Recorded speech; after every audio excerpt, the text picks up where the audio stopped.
partage leen receipt yu óor leen indi ba pare lépp luñ fi isi rek teg ko si table bi dinañ make sure ne ñu ubbil leen link bi ba pare su show bi jeexee tam dinañ jéem a seet naka la ñuy def ba jël link yëpp ñu share ko si Facebook bi ku nekk mun a dem nga research sa bopp nga seet xaalis bi nga xam ne moo nekk di dugg Gambia te waxuñu waxi OIC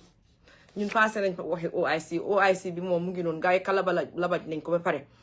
moto yooyu kenn xamut naka la ko gars yi di def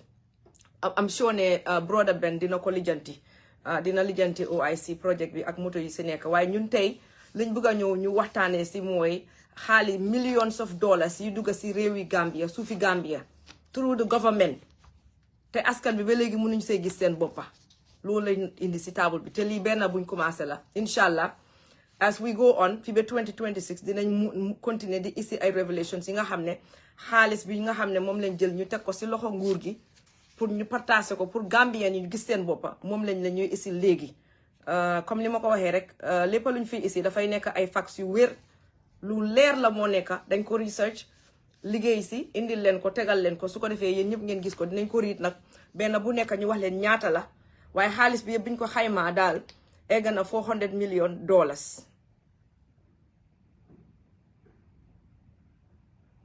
xaw ma la oh Sirian nuyu naa la Sirian nga ne naka gisuma loo def si su loo understand ma middle lii bi word bi juka something sister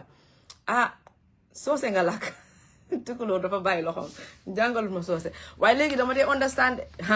léegi Adama Barrow li muy wax Adama Barrow soo bañee ma xam li ngay wax làkkal pul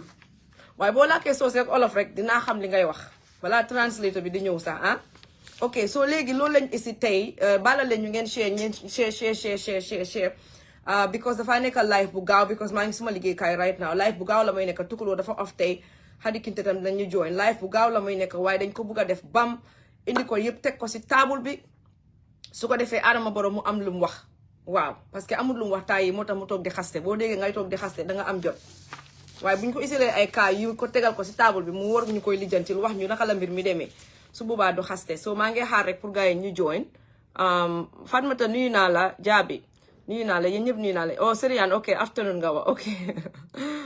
yeah so bala leen ñu ngeen share su ko defee mu nekk live bu gaaw dañu waxoon ne 2 hours waaye bu mu 1.5 hour rek lañ fi mën a am wala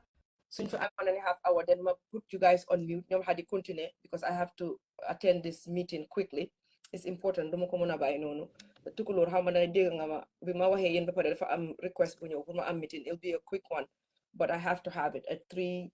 hour and a half from now so su jamono boobu jotee fekk pareeguñ den yow ak Hadi ngeen continue ma mute then after ma ñëwaat mën naa ko defee suma laptop bi sure okay thank you xaaral ma def nii nag ma dégg la because dégguma la bu baax okay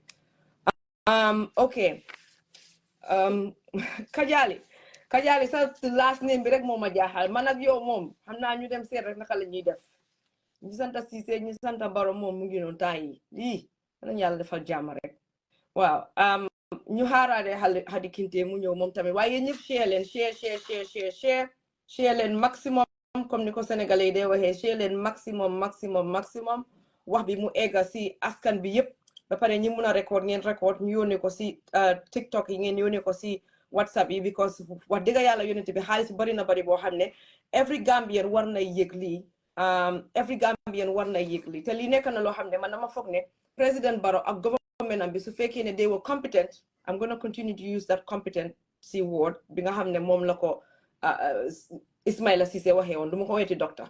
because he's not a doctor because doctor ba am doctrine dañ lay jàngal ay etiquettes lan ngay def ak loolu def danga ko war a xam waaye toog si Facebook bi di defante ak ay jigéen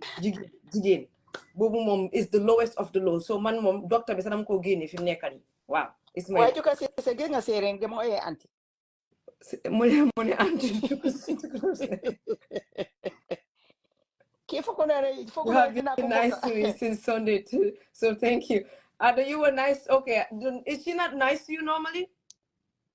so déedéet léegi fi mu nekk nii next Sunday dinaa dem xulo dama fa xulo woon a couple of Sundays ago ba gannaaw gi ba afterwards nag mu ne daf ma disown waaye amul one day sax mu ñëw ne you're my sister léegi comme kam nga ñëw di ma wooyee anti dinaa dem next Sunday ma lifin BMG bàyyi leen bari seytaane gars yi BMG dañ bari seytaane waaw ok on a serious note pour ñu mën a commencer Fatou yéen ñëpp nuyu la ñu xamul Bamba yéen ñëpp nuyu nañ la ñu ngi leen a gis na ngeen dugga si ñu ngi leen a ñaan yéen miy dugga yëpp tamit suñ fi jëlee suñ time toog wax dëgg yàlla anti tukulóor mënoon naa dem si flowers tamit wala mu dem ron errands mu ngi off tey mënoon naa dem si floor waaye dafa ñëw di ko jox Gambia man tamit te gis nga dama teg suma gis nga liggéey Juka bi on the side te gis nga Juka Memorial Day weekend ñun su dëkki tubaab bi ku nekk da ngaa defar sa garden ba mu rafet su ko defee ngeen ni mayante flower suma garden bi laal ma ko benn tey this weekend yëpp ndeysaan next weekend da nga demee flower waaye mosuma wax yónnee flower ba it's okay Mariama si nuyu nañ la waaye mu ngi noonu soo gisee ma wax loolu sax mooy ne man tam maa ngi liggéey waaye dama am pour stop suma liggéey pour ñëw def lii lu ko may duñ ko mos a def ñu ko waaj rek daf dee jafe nag pour ñëw si Facebook bi suñoo liggéey but Gambia moo ñu ko jaral for sure so ñun yéen tamit yéen mi ñëw di join si leen a ñaan yéen tam ngeen def seen wàlla lu mu ndaw ku nekk boo ko jëlee nga share ko ñaari groupe boo bokk rek ak tam sa page bi muy ñetti share message bi dina jàlla fi mu war a jàlla parce que bëgg nañ Gambia government ñu dégg ne ñu xam ne ñun ñu ngi lijjanti xaalis yi nekkuñ di ñëw rek toog baramos go non dañoo isi ay information credible information yoo xam ne ke dara mënu koo dindi ñu tegal leen ko askan bi yëpp ñu gisandoor ko ok léegi I say all of that pour ñu commencé tukulóor ñu commencé ana Hadi gisaguma ko de mais Hadi ma ñëw su ko defee ok xaaral ma dem ok sister Ami nuyu naa la Leena nuyu naa la noo def I hope yaa ngi okay duñ fi yàgga nag that much Lena we're gonna need your expertise today nag so Lena xaw ma ndax yaa ngi liggéey tey awa nuyu nañ la yeah Lena xam naa mu ngi liggéey wante it's okay I'm sure ne dina comment si dina ñu join si comment si and stuff and then su amee lu bëgg a tamit mun naa call in anytime si Facebook bi dinañ rotate nit ñi di egg di wàcca ñi seetaan anti tukulóor see nañ ko si groupe bi teddu ya see naa ko everywhere okay fi mu nekk kañ Hadi la ñoo xaar okay léegi ñu xaar Hadi rek then after maybe later dinañ dem si TikTok bi moom dañ dee ruube di waxtaan ba pare di joxe di wax si mbir yi waaye fii moom dafa serious yëpp dañoo wax rek straight to the point bu leen dem xaar leen ok balaa Hadi di dugga si pour ñu commencer rek ñun ñëpp gis nañ tour bi nga xam ne moom la président Barrow defoon te guma ne I don't know is the tour finished or is he still on it anti tukulóor ok Hadi ngi nii ama walaay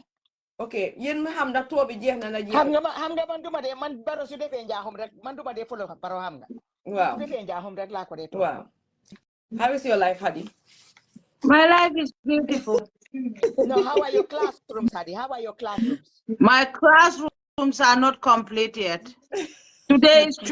Tuesday. It's not how is your life, it's how is your classroom. Classrooms. Okay, so Juka, go for it, Juka. Hadi linga Miss Moi, Juka was just saying she has to leave sooner than she thought because meeting can be done then Korea arrange. So that means we have to make sure we hit all the points. Yeah, right. Okay. But if not, yen mun ngena continue at some point man suma doge man ma am duma def si computer bi then after ma join Atlen on Facebook. Why duma take phone bi. I can do the meeting on the computer. Okay. So ñu commencé ñun ñëpp réeré wut ñu mbir Fatmata yow ñaata classroom nga bil yaa ngi ree Barrow yow ñaata classroom nga bil doo try.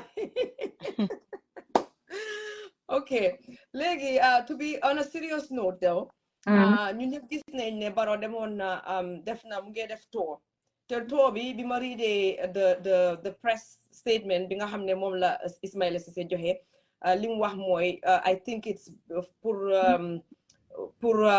not farmers there was another word was it the farmers let me see Harlan man ko read on what's on Gambia I think what's the tour about yéen mi seetaan xam naa ne yéen tamit da ngeen di toppa Barrow so mun ngeen noo wax tour bi exactly lan la lan mooy the word because I don't want to use the wrong word for it. Let me go to what's on Gambia. ñoom seen posting nag daf dee bari let me see if I can find it. I just want to read the thing ngeen baalal ma dama bëgg a make sure ne I say the right thing. ñun dañ dee bëgg a wax based on facts duñ dee wax based on muy loolu comme Barrow 10 classrooms si. Okay so ba pare docteur Ceesay ku ko bàyyi moom tamit mu toog fii di wax ne classroom yi nangam na kii wér na xaaral ñu continuer suñu waxi xaalis bi dama ko gis léegi si what's on Gambia bi ok let's see doo leen ma jàppale ngeen wax ma yéen tamit xamu leen too bi lan la yéen ñëpp xam ngeen classroom yi ñaata la waaye kenn xamul too bi lan la lii tamit dina mën a nekk research about it. Industrial ak am na leneen industrial ba humble bamba yow dina la jox benn classroom yow am nga benn bi correct. Yeah. Industrial tour ak beneen am na leneen luñ si waxoon something with farmers something with.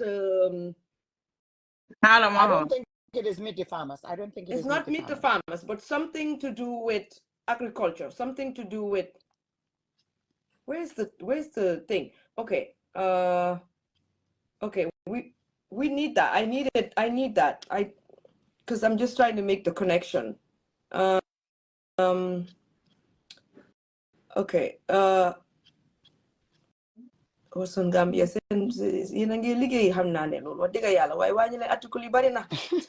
Every day. Okay, foog naa mu ngi nii. Okay, mu ngi nii. Let's see. Oh, it's not this one. Hold on. Okay. I'm not ñu génnee sarax waaye ñun sarax yi du dee dox nag. Andi tugulo doo waxal sa broda bi ne ko mu bàyyi ehempe. Kan? Meet the farmer store. Fay biram. Why yéen tam lii mun naa nekk. No, I don't think it is. No, it's not meet the farmer store. So you can start. Okay, we will start. This is taking time. Stability. Okay, let me commence. Never mind with that. Okay. Either way, it was a tour to deal with the industries. Actamid industrious tour. Actamid something to do with farmers or something to do with farmers. I actually think. He's on a something tour. To do with farmers. It was not just industrial tours. It was industrial tours and then something to do with farmers. Okay. Either ways, we move. Lilan Ampurwa. The first thing linga hamne, comme ni ma ko waxe won, the last 4 months, biñ xolé xaliss bi duga Gambia bari na ci millions of dollars. And this is not the OIC pour ñu ñep ñu xam ko. Li amu dara lu def ak OIC bi, okay? So the first one mo nekk ne World Bank provides $68 million through the Gambia it's like GIRAV, which is Giraffe project to increase smart agricultural productivity. Okay, $68 million, and I will read it. Mugini, visit Bangini. Then we printed it from the IMF website, the World Bank website. Sorry, the World Bank website. Kuko wedi ngadem World Bank dinko gis. It was dated May 2nd, 2024. Lagay approve halis bi. Why question bi moy? Ndax ba legi President Barrow government ambi da wax nañ ci waxi xaalis bi. And the reason for this, maa ngi ubbi article bi bu ma mun ko read because I just printed the first page because we don't want to print too many pages. Legi may leen ma ubbi article bi ma readal leen exactly what this amount is for. 68 million B, what is for? $68 million. Let's get it right. It's not dollars, it's dollars, okay? Mom la World Bank jox Gambia. And it doesn't say it's a loan. It looks like it's a grant, okay? I don't see anywhere here that it says it's a loan. So let me open it again and just make sure. 68 million, we want it to be. Okay. So, Mungini. Okay. So the World Bank Board of Executive Directors has approved a $68 million financing for the Gambia Inclusive and Resilient Agricultural Value Chain Development, Monica GIRAVB, Giraffe B project, of which 10 million equivalent is from the International Development Association Crisis Response Window. Okay, so the project will address food insecurity by scaling up implementation of impactful activities such as improving water availability and land tenures, lands and access to land to foster climate resilience agriculture and supporting improved water and sanitation in the targeted areas. Okay. So how does Vilagay approve for Okay, let me go back down to exactly what the money is for. Beyond that, Ligay bina fofunono. I'm not fair for hamne mugigina in details. Okay, with the additional filalindon wah before Dafane, with the additional financing to Giraffe, the number of beneficiaries will increase. Pay attention to this. Will increase from 100,000 to 200,000 farmers to consider the new beneficiaries of access to water, okay, which is 50,000 of them, other innovations, 30,000 of them, and registered land, which is 20,000 of them. So they're estimating 100,000 of these farmers didn't benefit from this amount, in addition to the 100,000 that already benefited in some amount. Loolu moom miin ne am na beneen xaalis bu gaa yi joxe woon bi nga xam ne soo ko xaymaa daanaka am na ak bii bi ñoo biñ joxee nii fi mu nekk nii yéen a ngi gis so léegi wax ji mooy Adama Barrow mu ngi dem too dem na exactly bala lañ ma tëj bunta bi Edward can you please close the door please thank you mu ma distracted okay so Adama Barrow mu ngi dem too wante ba léegi gis nañ ne si too bi pharmacie bokk nañ wax nañ ne affaire yi pharmacie tamit ok waaye obviously mu ngi toog mu ngi throw shades mu ngi gaaruwaale mu ngi wax 10 classrooms you build every week and all that stuff waaye ba léegi kenn gisut mu wax pharmacie ak askan bi xaalis bi nga xam ne moo dugga si biir government bi moo dugga si biir dëkk bi through World Bank ñu jox ko pour askani Gambia and then my question too is ne su fekkee ne gars yi dañ ne ñu ngi joxe this amount this $68 million pour ñu mun a benefit an additional 100,000 farmers loolu mu ngi firnde ne am na xaalis bu ñu joxe woon si gannaaw boo xam ne am na ak bii boo xam ne benefitoon na already 100,000 farmers si gannaaw xaw ma da foofu leer na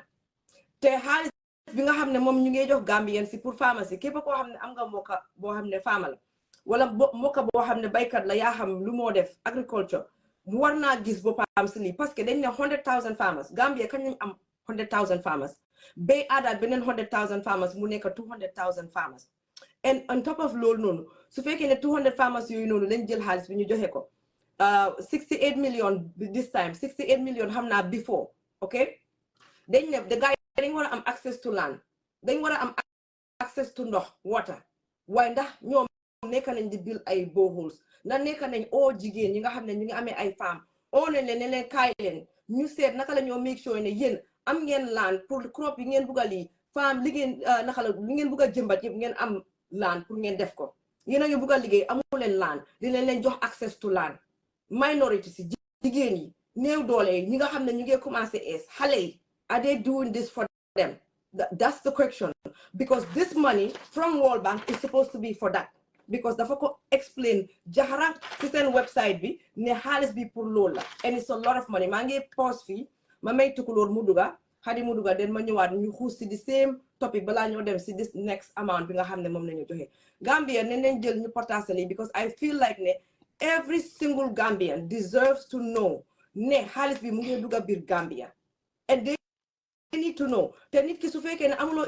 information is power yow su fekkee ne jël nañ information bi ñu nubala ko yow dafa mel ni kon yow li nga xam ne mooy sa ak yelef nuba nañ la ko nangu nañ ko sa loxo kon yow ëllëg suñ ñëwee Adama Barrow next year su ko neexee mu dem rek jël benn $10,000 rek mu sidaale ko pharmacie yëpp ñu tàccu ne toj na fi fekka mu ngi amee $68 million boo xam ne daf ko war a jël mu tasaare ko gaay waaye defut ko this is instrumental this is lii is huge xam nga yéen ngay gis man fi ma gisee xaalis bii nii of course tukulóor ma miw yo mbandin kolu jukay min bi natal ya min na dron wala mu ka tandiyal la kodol mi yalon koy dunta Gambia ntol malon faltol ya kalam tali bari ntol mi yalon kon ka masakunda la kodi ko min ka dunga min ka funti ntol ma wojan nyala bitun laftale bi ngana jang kanyin kol fay juka atele nyin kol be tay kodo nyimbe nyini internet o da faya nyin kodol min nata so bin nata wo so nin juka fango fenke po ntel bitala nga faram fancale man ka kan do katu nyimu kulete mi yalon kon laftal be yalon yo mbe folo la dame wala mu ko ikafo dulami ko World Bank wala mu dunia bela fanko di kodi mabur lati ka fa World Bank nyimme karo mbe nyin karo min kono a telefulan jango World Bank dollar tan warning say a million tan warning say World Bank wokodo le chika ya di Gambia masakundala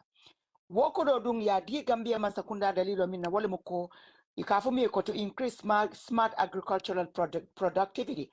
wale muko mbenyin jamano min kono kom folo to nitebe bindela nibe la kunko to be bindela be lo ngoso tala ikole ko yo sign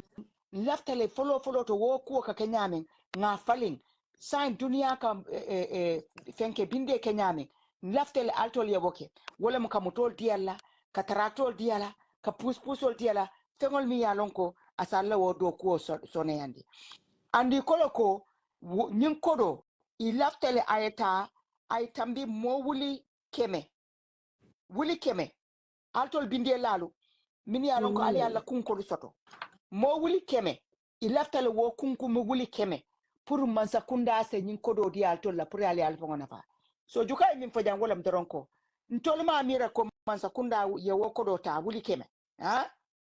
ntol ma mira ko mansa kunda e altolu fenke kun altol mo wuli kemen mi yalla kun ko soto ntol ma mira man sakunda e wodi atol so laftale woto sign altol sal hakilo to jeto bang andum fanan jukay do fanan fa ko nyin ko do fa nyanta tinnale woto alla kun ko to ale jiol soto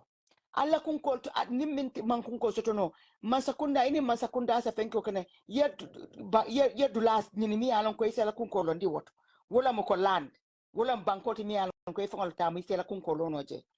fa bare da fana ako bo holol dum nyin ko do wata altol kun fenkelal alsa bo holol soto no janne nyimbe mu kulati mi yalla ko joko lafta tandila la ko nyin ko do asabobo mu wolta andum altol mi yalla ko altol le kun ko soto nyim kulte mi yalla ko alnyanta fahamula ali yalo nyin kacha ko hadi Andi Dukulo. Yeah. wow Wow. Okay. Mangle nuyu yéen yëpp like tey Baro Moscow day ñëw pour tegal leen li nga xam ne Baro waxut leen ko because Baro mu ngi demoon di ubbi I lopitaan nag I xam like juka loolu nga doon laajte noonu ñu ne health xawma center whatsoever so te xaalis bi mit da farmers la ko gaay waxee waaye dem na ne mu ngi ubbi lopitaan te xaalis bi duga si pharmacie xaalis bu bari la te twice la comme ni ko juka waxee twice la so ñun ne ñëw fii ni pour put it on you Gambians pharmacy comme ñun ñëpp am nañ mbokki béykat man am naa ko juka am na ko anti tukulo Gambian yëpp am mbokki béykat ñi nga xam ne si dex bi lañ jóge so li ñoo wax ndax béykat yi xam nañ xaalis bi duga si foofu comme que Barrow ngee wóor di dóor dina di sampa classroom so léegi nañu wax xaalis bi nga xam ne World Bank because World Bank ñoo ko jox xaalis boobu to better the life of the farmers pour ndox pour boreholes wala whatsoever te dégguñ kenn isi ko wax ko and we went to the World Bank pages comme li ko anti tukulo waxee ñun dañ leen a isil facts ñun demuñ di wax wala wow so everything is there so xaalis boobu leen is a huge amount of money moo tax ñu ñëw fii pour wax leen ne leen xaalis boobu leen Barrow dafa war a ñëw wax ko askan bi because mënuloo dem World Bank jox la xaalis pour ñun suñ maam yee suñ oncle yi man suma oncle yi yëpp béykat lañ fooñi ak komb bi yëpp ñoom dañoo béy so te musuma dégga suma oncle yi di wax ne jot nañ xaalis si Barrow wala whatsoever so dañ ñëw fii rek pour wax leen ne leen the huge amount of money bunch of money bi dugga si Gambia ndax président Barrow ñëw na wax na ne leen lii la World Bank joxe pour seen life bi get better every year so juka mun nga dem si beneen bi thank you Hadi because comme ni nga ko waxee rek instead of mu address Gambian bi si li nga xam ne moo nekk di xew mooy dugga si biir Gambia li nga xam ne moo am impact mooy change life si Gambian di nekko di ko def mu toog foofu di gaaruwaale di wax ay waxi ku daanu si sareet wax yoo xam ne kenn xamul ban façon yi président lañ am it's a shame pour nga toog sax di dégg façon yéen a wax yi nga xam ne moom la Barrow nekk di wax as the president of that country very shameful suñu waxantee dégg ñu ngi ree nag ak all that stuff is funny but soo toogee nga xalaat ko nga toog nga ne out of all the 3 million people ñu nekk Gambia kii mooy suñu president and this is the best we can do ak ñi jàng Gambia ak ñi xam ak ñi éene Gambia lu baax you know it make benn sense and then back to this same funding amount okay kii am na ko fi wax lii mu ne si biir article the same article on World Bank seen website bi like I said dated May 2nd 2024 the funding boost for Giraffe will address various critical needs replenishing diverted resources tackling food crisis with climate smart solution okay enhancing rural infrastructure for resilience and advancing land administration particularly for female farmers okay waaye jigéen ñi ñu ngi wóor ñu ngi toppa Barrow ñu ngi tàccu ñu ngi fecca su demee si pharmacie ak yooyu noonu too yi moo def nii yëpp bu tegul si kenn mu jël xaalis bu takku mu teg ko seen diggi loxo maa ngi fàttali ko am na benn lifin bu ma doon seetaan du ma ko mos a fàtte aji kuma dafe mu ngi toog mu ngi wax ne ñoom amuñ tracteur. When you have a group of women ñu ngi liggéey si biir dëkk boobu noonu pharmacie ñu ngi fa jigéen ñi ñu ngi fa every single day ñu ngi seen naa koy $68 million is a lot of money. $68 million su fekkoon ne président Barrow ak nguur gi jël nañ ko ñu dugal ko si biir pharmacie tey leneen la ñoo wax si pharmacie yooyu noonu te óor na ma ne like they said in this article this is not the first lump sum of money bi ñu leen jox. Imagine leen di nga am ñu dañ dugal si internet bi rek ñu loxati bii from World Bank this year. Okay, imagine leen at yi passé ni yëpp depuis bu Barrow toogee Gambia how much money moom la ko gars yi jox pour ñu dugal ko si pharmacie jigéen ñi. Let's just imagine that how much funding moo dugga biir Gambia pour pharmacie jigéen ñi depuis bu Barrow toogee ba léegi 2016 ba léegi it's a lot of money. Ana xaalis bi jigéen ñi ba léegi ñi nga xam ne yow yaa ngi doon béy gerte su doon juróomi 5 kilo nga daan béy di ko am 5 years ago ba léegi xam naa benn 2 kilo nga say yokka because amuloo dara loo xam ne mooy make a drastic changes pour yow sa life si sa ami nuyu nañ la si yow si sa life yow li nga jël di ko béy li nga jël di moo si loolu nga fayee sa xale yi seen school fees si loolu nga lekka si loolu nga génnee sa dépasse si loolu nga dugalaat sa business bi investi waat si but yet you have $68 million this $68 million before mu eggas to the average farmer benn $1 sa gaay duñ ko am benn $1 sa gaay duñ ko am each one duñ ko am because dinañ leen oo ay meeting di leen wax leen ñëw leen sign leen fii moo tax ku am mbokka boo xam ne yaa ngi si pharmacie buñ la waxee ne invite nañ la si ay seen meeting yi xaj yi signal bul sign dara because seen tur yi ngeen a jël di ko sign yooyu moom la ñoo jël di ko yóbbu di ko utee ji funding because dëkk buñ dem ñu ne sign leen nga sign dëkk buñ dem ñu ne sign leen nga sign su ñoo dajale yëpp ñu dem ne leen 100,000 farmers lañ am jigéen ñi dañ soxla ndimbal ñu jël xaalis bi ñu jox leen ko xaalis bi yéen doo leen si gis dara ah because wuñ askan wi lu baax xaalis bi dama xamul fan la xaalis bi day dugal moo tax keroog xaw ma kan laa na waxal ma ne ko man dama xamul ndax gouvernement ni Barrow bi ñoom dañ dee poonee xaalis dañ dee naan xaalis ndax xaalis dañ dee nookee mënuma understand $68 million ñu move si next one bi it's a lot of money bi lay man daf ma jaaxal dama foog ne comme ni bandi dee raabee seen wiit I mean not bandi gi rek ñoo dee tux waaye ñu bari dañ dee tux wiit ñi tux wiit yëpp te nekkuloo bandi ngeen baalal ma waaye ni ñoo di raabee loolu di si tux wiit dama foog ne ñoom xaalis lañ dee use di ko sumokee kus bi ak yooyu wanaa digga di mënuma understand Hadi millions and millions we move dinañ jël si waat si wax bi because tey ñu ngi yaatu waaw duka pour ma dëgëral la foofu andi tukulóor mu ngi nuyu ma dëgëral la foofu because li nga wax dëgg la suñ pharmacie yow gis nga fii si Europe bi fu mun a nekk si àddina si the farmers are the richest people in Europe in fii si àddina si so imagine yow nga ñëw World Bank kuñ wax ñu sign ñu dajale jigéen xam naa dañ dem si jigéeni Kombo yee dex bi yëpp maase Hadi Kinte yi xamut from bi ñu ne la signal ñu dem ñu ne leen 100,000 jigéen lañ am ñu isi ko ñu jox leen xaalis boobu and juka li nga wax dëgg la imagine yow nga dem jëli xaalis boobu for the farmers the women farmers yow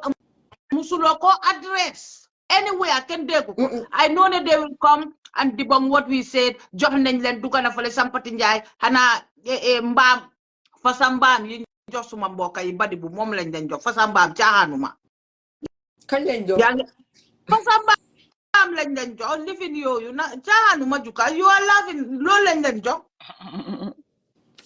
fasa mbaam lañ leen jox yow balaa nga jël fasa mbaam tractor you can even do arrangement nga xam ne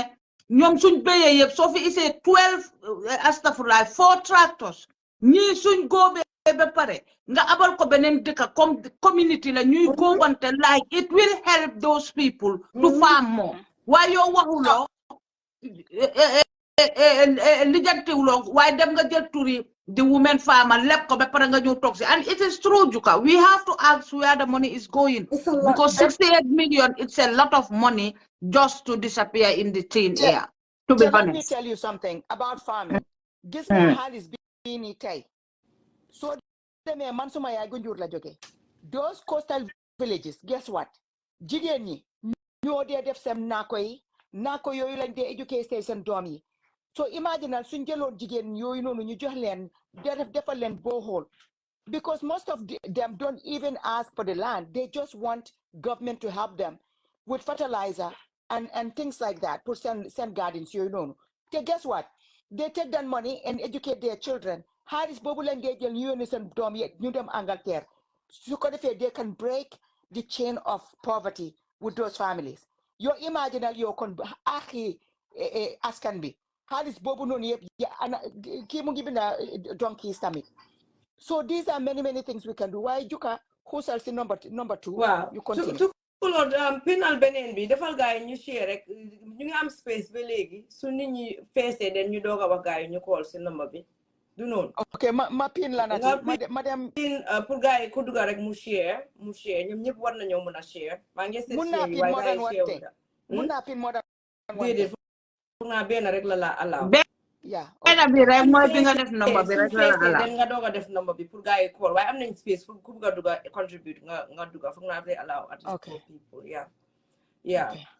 So ñu dem ci next one. So yo why am nga so de what I mean ma ngi believe in pour ma mëna block exactly what you said. So let's not worry about that. So let's see you continue because this is how consistent I was with you. So li nga de wax loolu la de binda pour wax ko en Mandinka. Légui harama def légui next article be okay legi melen mama ubi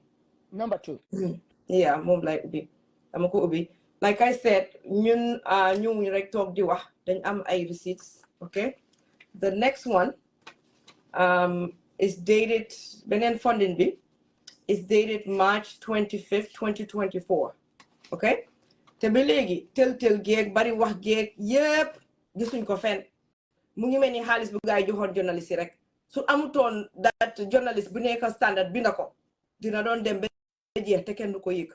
moo tax fi mu nekk nii ñun dañoo toog di investigate dañoo toog defal suñu boppa liggéey bi di dugga si internet bi di seet xaalis yi nga xam ne mooy dugga biir Gambia because if not this government they will never ever be transparent ñu taxaw ñu ngi nii OIC bi gis nañ ko ba tey government bi ñëw taxaw mu fees askan bi ne this amount lañ jël loan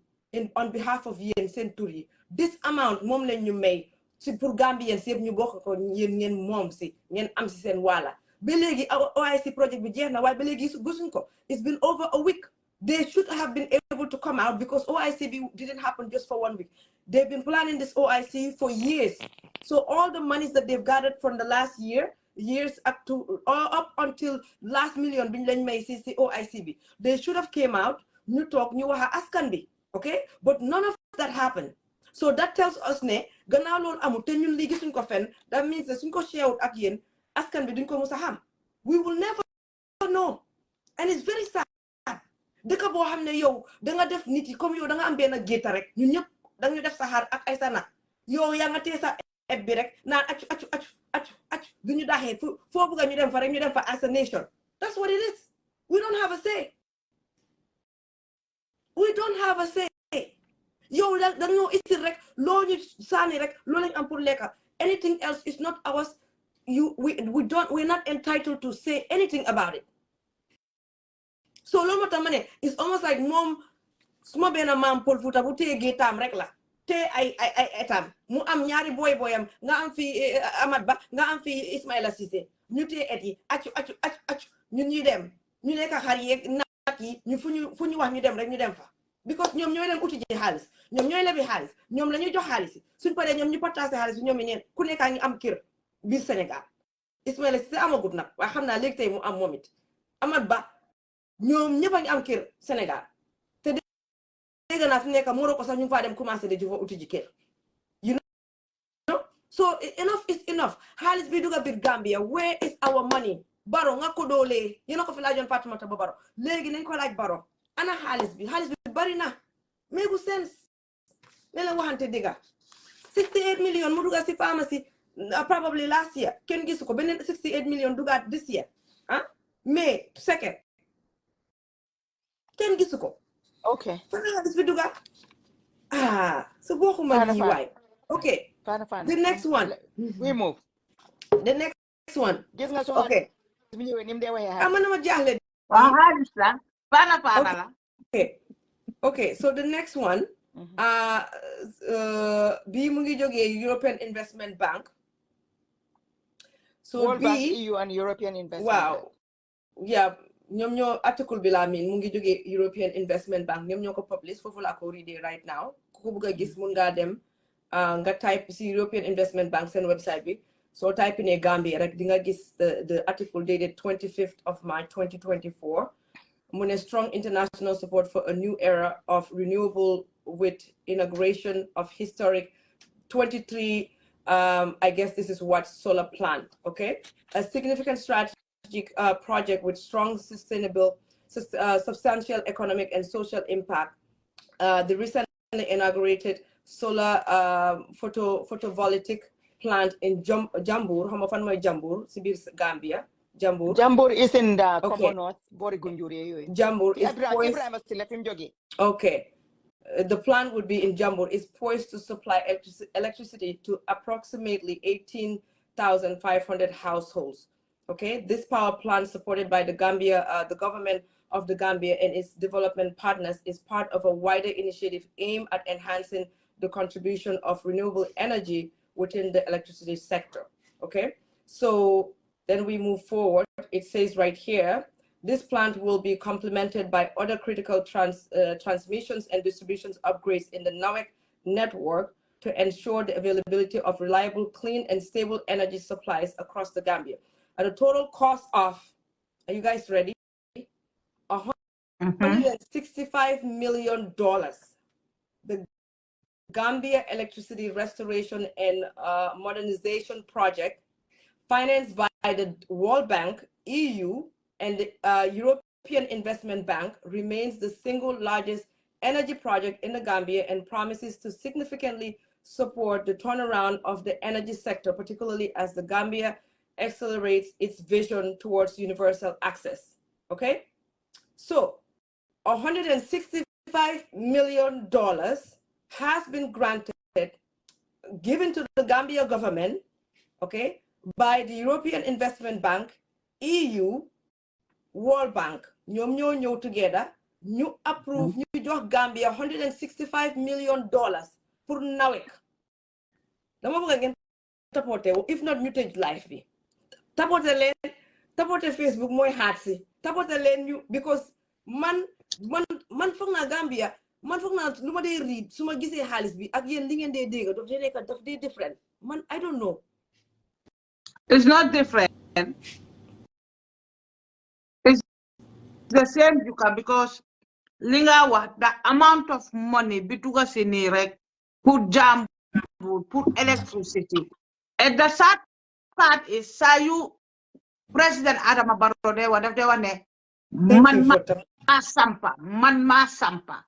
Ya nga understand? And Gambian people needs to know ne mom samput dafa dem di sara di ñaan di yóbbu suñ tur ñu jox ko xaalis bi pour mu ñëw pour mu développe suñ dëkk bi te su fekkee sampal nañu sax ñu jël waaye the question is ndax mu ngi jël xaalis bi di ko use suñ ko war a use $165 million suñ ko dugaloon tey si solar plants yi nii biir Gambia yëpp taal nañ ko def nañ ko electricity ñëpp dinañ am courant 24/7 imagine moom according to ñoom parce que suñ demee si tubaab bi dañ leen dee nax man fii mooma dee métti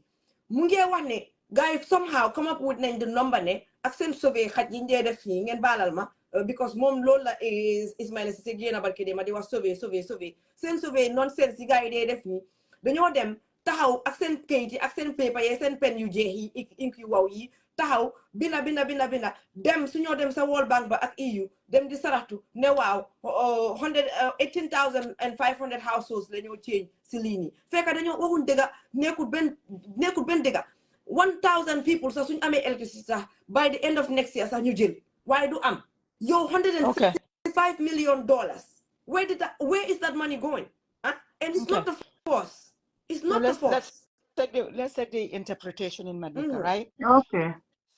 So sa mbe kodi fulanjo ngo mimfo kanjang World Bank nga mimfale dunia bela bank European Union wala mansakunda timi yalon ko sate banku jamaalu bela ka kafunyo kan ika kodolta ka ka kodo sadadano anin fanan ka dontoro kodo fanan di masakunda la min ya lonko ibe Africa banko kan wolam EUT banki sabanjango ka so dula sabanjango so dula sabale jin kodo di World Bank EU ko ngal fa nyame anin banki dole fanan bije ka fa ko European Investment Bank nyen dula sabolu wolle dollar kodo a million kemenin tan woronin lulu mira ni ne kemenin tan woronin lulu America dollaro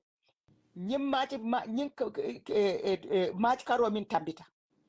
wolle nyin kodo di Gambia la ya di Gambia la muna ikafumiye ko renewable energy to invest in solar power plant countrywide wala muko ka solar yalo nalta tabadi budi ni saje diamato had banku dingol fango fon ka solar kele wo solar ni aso to isaje kuranga ila nawe bilo fango ta siala katu ninti lobe kandiri wo solar sela dural fenke mala so saying instead of altol fango fon kata kala kodol body ikoman sakunda ko kodo fere mi ya lonko wuli korda wuli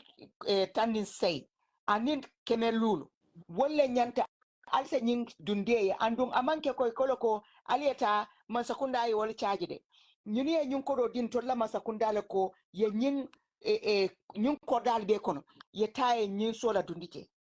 dula nyin fago mi alon ko nyin solar plant kaf me solar plant mi alon ko abumba be tarla damin ka fujele ko kombo kunjur jana jambur so kombo jambur i lafta nyim planto keleja andu nyim planto ni akeje iba jela ko wodo ko kono Gambia nol min yalon ko Gambia wuli killing anin keme fulanin tan lulu Gambia dingolu wolle fango se do ko so tono nyim planto ali mira jele bangu do ko so man sakunda nyanta junube do ko dila nyun lale ikejo so diya mira wobe la sai wodo ko ya di jamal lela adama barola man sakunda ka kenyame fankum bari sign itol biri mas nyundu la sabol be kodo di la Gambia imafo ko adama barota yela MPP tolta yesi di nyundo kudla ikolo ko ali nyundu la samba ali alogu jana jambur andum koda wuli koda tanning say wuli tanning say ani kemenu wala nyanta nyunu fenkel 18,500 wala nyanta nyun sotola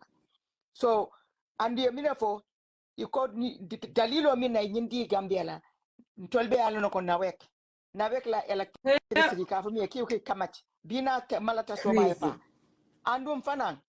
muna nintata Gambia ni te ko ro so tele bitala non nawek ye nawek jo bari sai wala ne ko nata altol mi man alsembo ma war ye na solar energy tiala wo solar ni asoto hani ye nawek jo fanela nawek jo ta siala ka tu la solar be la bungot kadindi kanne suto dorong asake do suto do dorong itade sulat na wedla bari Gambia ning Europe make kilingot Europe nintara ikajele ko winter kono montaro wati saba wati nani dulai beidim Gambia kadi bo min sotati lokono amansia Gambia katilo min sotati lokono wala siata wote bajele ko to nyin sole energy abatol mako la katu wati dorong sole be tarakan charge kan katu wato min na sole te tamala no suto kono mansia so woko do teng wala naka Gambia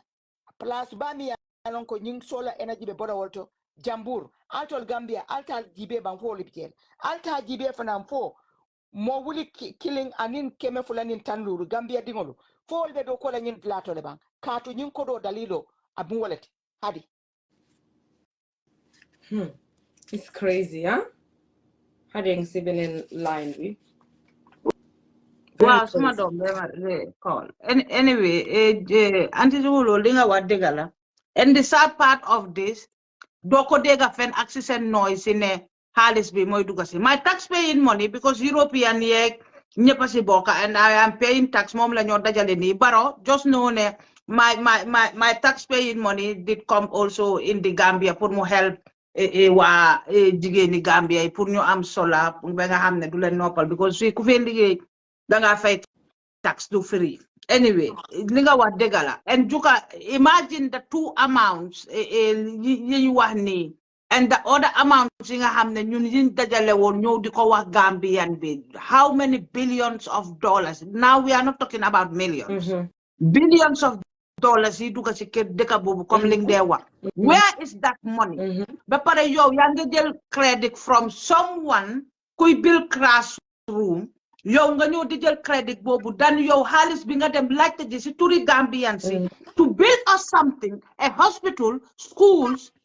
activities places wala whatsoever kenn du ko dégga waaye yow su juka bilee rek nga jël credit bi su anti tukulóor bilee nga jël credit bi and I'm like seriously and all the money is like the European people are pumping in that country buguloo ko wa waaye guess what Barrow comme ñun diaspora bi comme ni ñu waxee rek ne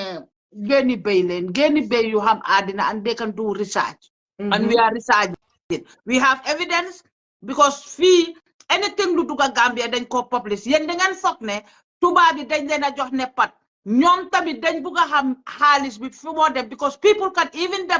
can sue them their colleagues can sue them beneen dëkk daf leen a sue so ñoom dañ transparent yéen lii ngeen xamul yéen nag transparent tu leen te fii lépp lu génn a dëkk tu dëkk dañ ko def si seen website bi ñu ne lii la because it's people tax paying money moom la gaay dee dajale jox ko di dimbale da wall and yéen xamuleen loolu so imagine lii ñaata jigéen la mënoon a dimbale si village boobu leen tey ñooñu duñ làkkati lampa comme anti tukuloo ni ko waxee duñ jëndati sax anything of like even the European right now ñu ngi use solar te ñun fii nii fii su seedee nga foog ne an artist nga demoon dëkka but they are using solar pour ñu ngi develop seen dëkka bi ñun yàlla may ñu loo xam te gis nga mu ne this project will improve access to energy, ensure that education and health services benefit from reliable energy and help address electricity shortages in that country. Okay, because ñoom ñu ngi xalaat about education pour xale yi ñu mun a nekk di dem school di jànga use computer or woman is a computer na day am foofu like that. Why at least for them to have access to electricity, you know, instead of ñu taal to sodel di read or ñu taal naka lanteer xawma di read guddi and stuff waaye ñu am electricity. Healthcare service bi healthcare department bi tamit the same thing pour gars yi ñu am electricity waaye fin boo xam ne hospital yoo xam ne dëkk boo xam ne hospital bi moom courant dafa dem ndox di dem imagine that. Imagine yesterday xale boo xam ne dafa feebar amuñ glove sax te kooku mu ngi bleed from the head naka la tudda from the head glove sax amuñ ko pour mun a treat kooku le so when I see people defending President 500 kaba meter climber man munuma understand yaa ngi understand because xaalis bi duga foofu yow even yow sa government bi dañ la war a teg laaj la ne la xaalis bi duga si fii anamu because kenn gisu ko su dee lopitaan la sampuloo fi lopitaan boo xam ne multi millions dalasi lopitaan la I didn't see bim dem ni ubbi léegi ni loolu aagu sa 5 million dalasi nañ waxante dëgga nga jël lal yi def ko di ko nataal lal yooyu nga xam ne kenn tëddaatu si this I don't know how to say gis nga soo dee wax aba xaalis bi duga in Gambia you get upset in a point boo xam ne you know ne your people deserve better but your president sa president bi nga am mu ngi neglect nit ñam yi te mu ngi dem rek always di leb di saraxtu ñuy ko jox xaalis bi ñuy ko duga di jënd kër Nigeria di jënd kër Sénégal di jënd kër Morocco di jënd kër America xaalis boobu la guys di use di ko partage and the Gambian people you guys need to wake up right now ñun ñëwuñ pour wax dara ñun ku ñoo liggéeyal Barrow suñu liggéeyaloon di past 7 years ñun ñooy taxaw fii ku ko wax dara ñu defet ko because dañ nañ moo liggéey dañ doon am jotam ak joti Gambia. thank you we would actually Hadima yokka si li nga wax rek gis nga bi xeex bi jeexee ñun ñe dañ dem toppatoo suñ soxla one thing Juka said that all of us kind of piggybacked on it mooy ne Juka bim li fi ne mu ne I have to go back to my business but if anything happens in the Gambia loo xam ne is injustice I'll come back ñun loolu moo ñu indi tey Barrow li mu war a def su ko defee ñun duñ toog fii because we don't have time for this but gis nga nekki soo xeexalee sa dëkka ba sa dëkka nga gis mu demee ni nga xam ne loolu tax nga xëy nga sonna ci demeewul noonu kon di nga jóg nga def li nga wax ne li nga xam ne mooy sa warugal. So number 3 Juka, continue number 3. Yeah. And then to just let me see. Give me 1 second. I'm gonna say that I'm not letting them say but to just put the numbers together, $165 million. Boo xam ne dafa waroon a dem si electricity Gambia. Imagine leen ñun ba léegi suñu electricity mu ngi jógee Sénégal, right? Okay, so 165 million bi fan la moo dem dañoo dem ñu fay Sénégal ndax dañoo create suñu own stuff dañoo create suñu own plan because xaalis bi dañ ko joxee pour ñu create suñu own plan. So make that sense. So when you add the $165 million to 68 million, da ngaa gis ne already yaa ngi am 233 million boo xam ne dafa waroon a dem si askan bi. Okay, you can just to clarify something for you. A grant and a loan, if it is given to you, Munuroko use for anything else but what they told you need to do. Li def today is very important. Because you see now had grant or loan. Then sign paper and li nga ko def. Yeah. So if they refuse to do that, then Gambia government will have to pay all that money back because it would be a crime. Yeah. And these are all grants. Li ben for fenne li loan la. Why then you come may you ñoo ko moom. Bu nekk nag ñu wax fan la war a dem. Li war a dem si electricity dafa war a dem si electricity. Bu war a dem si pharmacy dafa war a dem si pharmacy. Why nekkul di am because we don't see any changes. No. We don't see any changes. And this is literally the last 4 months in this year. So imagine Baro bim toge batay. How much money la Baro dajale suñ tur. Surtout bim toge as the first 2 years. The first 2 years, guys, they don't pump halis like no good, no bad. Because they believed in Gambia. They believed in vision binga hamne mom la coalition with them on you take a len ko si table bi. They were looking at Gambia and it could be the next Rwanda. Come in terms of development from 0.0 to like 1,000. Yeah? Exactly. But it didn't happen. Te guy then you support on then you jene won alel budul je ñu dugal ko bi Gambia. Why ba tay ndax mus nañoo tok sa ñu dégga Gambia government mu tok def press conference face askan bi ne 2017 ak 2018 lii la ñu European si jox lii la ñu wax bi jox si loan lii la ñu wax bi jox si grant lii la ñu gaay jox ñu may ko pour ñu jox ko pharmacie ak ñeneen ñi amut man xaalis boobu ba léegi am wondering ndax loolu nit mun nañu ko lijjanti duñ ko tayale nag xëy na benn bés suñu amee jot ñu toog lijjanti ko dafa jël all day maybe mun nañoo dem soo demee seen website bi type from 2017 lana duga Gambia you can see comme ni ñoo def maybe we won't have the exact amount but at least dinañ xayma lu bari loo xam ne ñun ñëpp dinañ jaaxle because imagine within the first this year bi mu commencé ba léegi boo jëlee xaalis yi nga compté ko already it's almost like $350-400 million. It's a lot of money. So we move on to the next one, okay? So this one is dated March 12, 2024. March 12, 2024. World Bank provides $92.71 million through the Gambia Rise Project to enhance economic and educational outcomes. Funga post, you have to. You have to. I don't think the Gambian I don't think people know. Exactly. No. We don't value anything. It breaks my heart. You get upset. You get upset all this amount of money and all those highness coming and defending lies, corruption, feeling comfortable as a Gambian. So lolu mo de tax nit ki sad juka as a man, as a Gambian. Mun nga continue. I don't wanna go. Hadi bull joy. Oh, Hadi.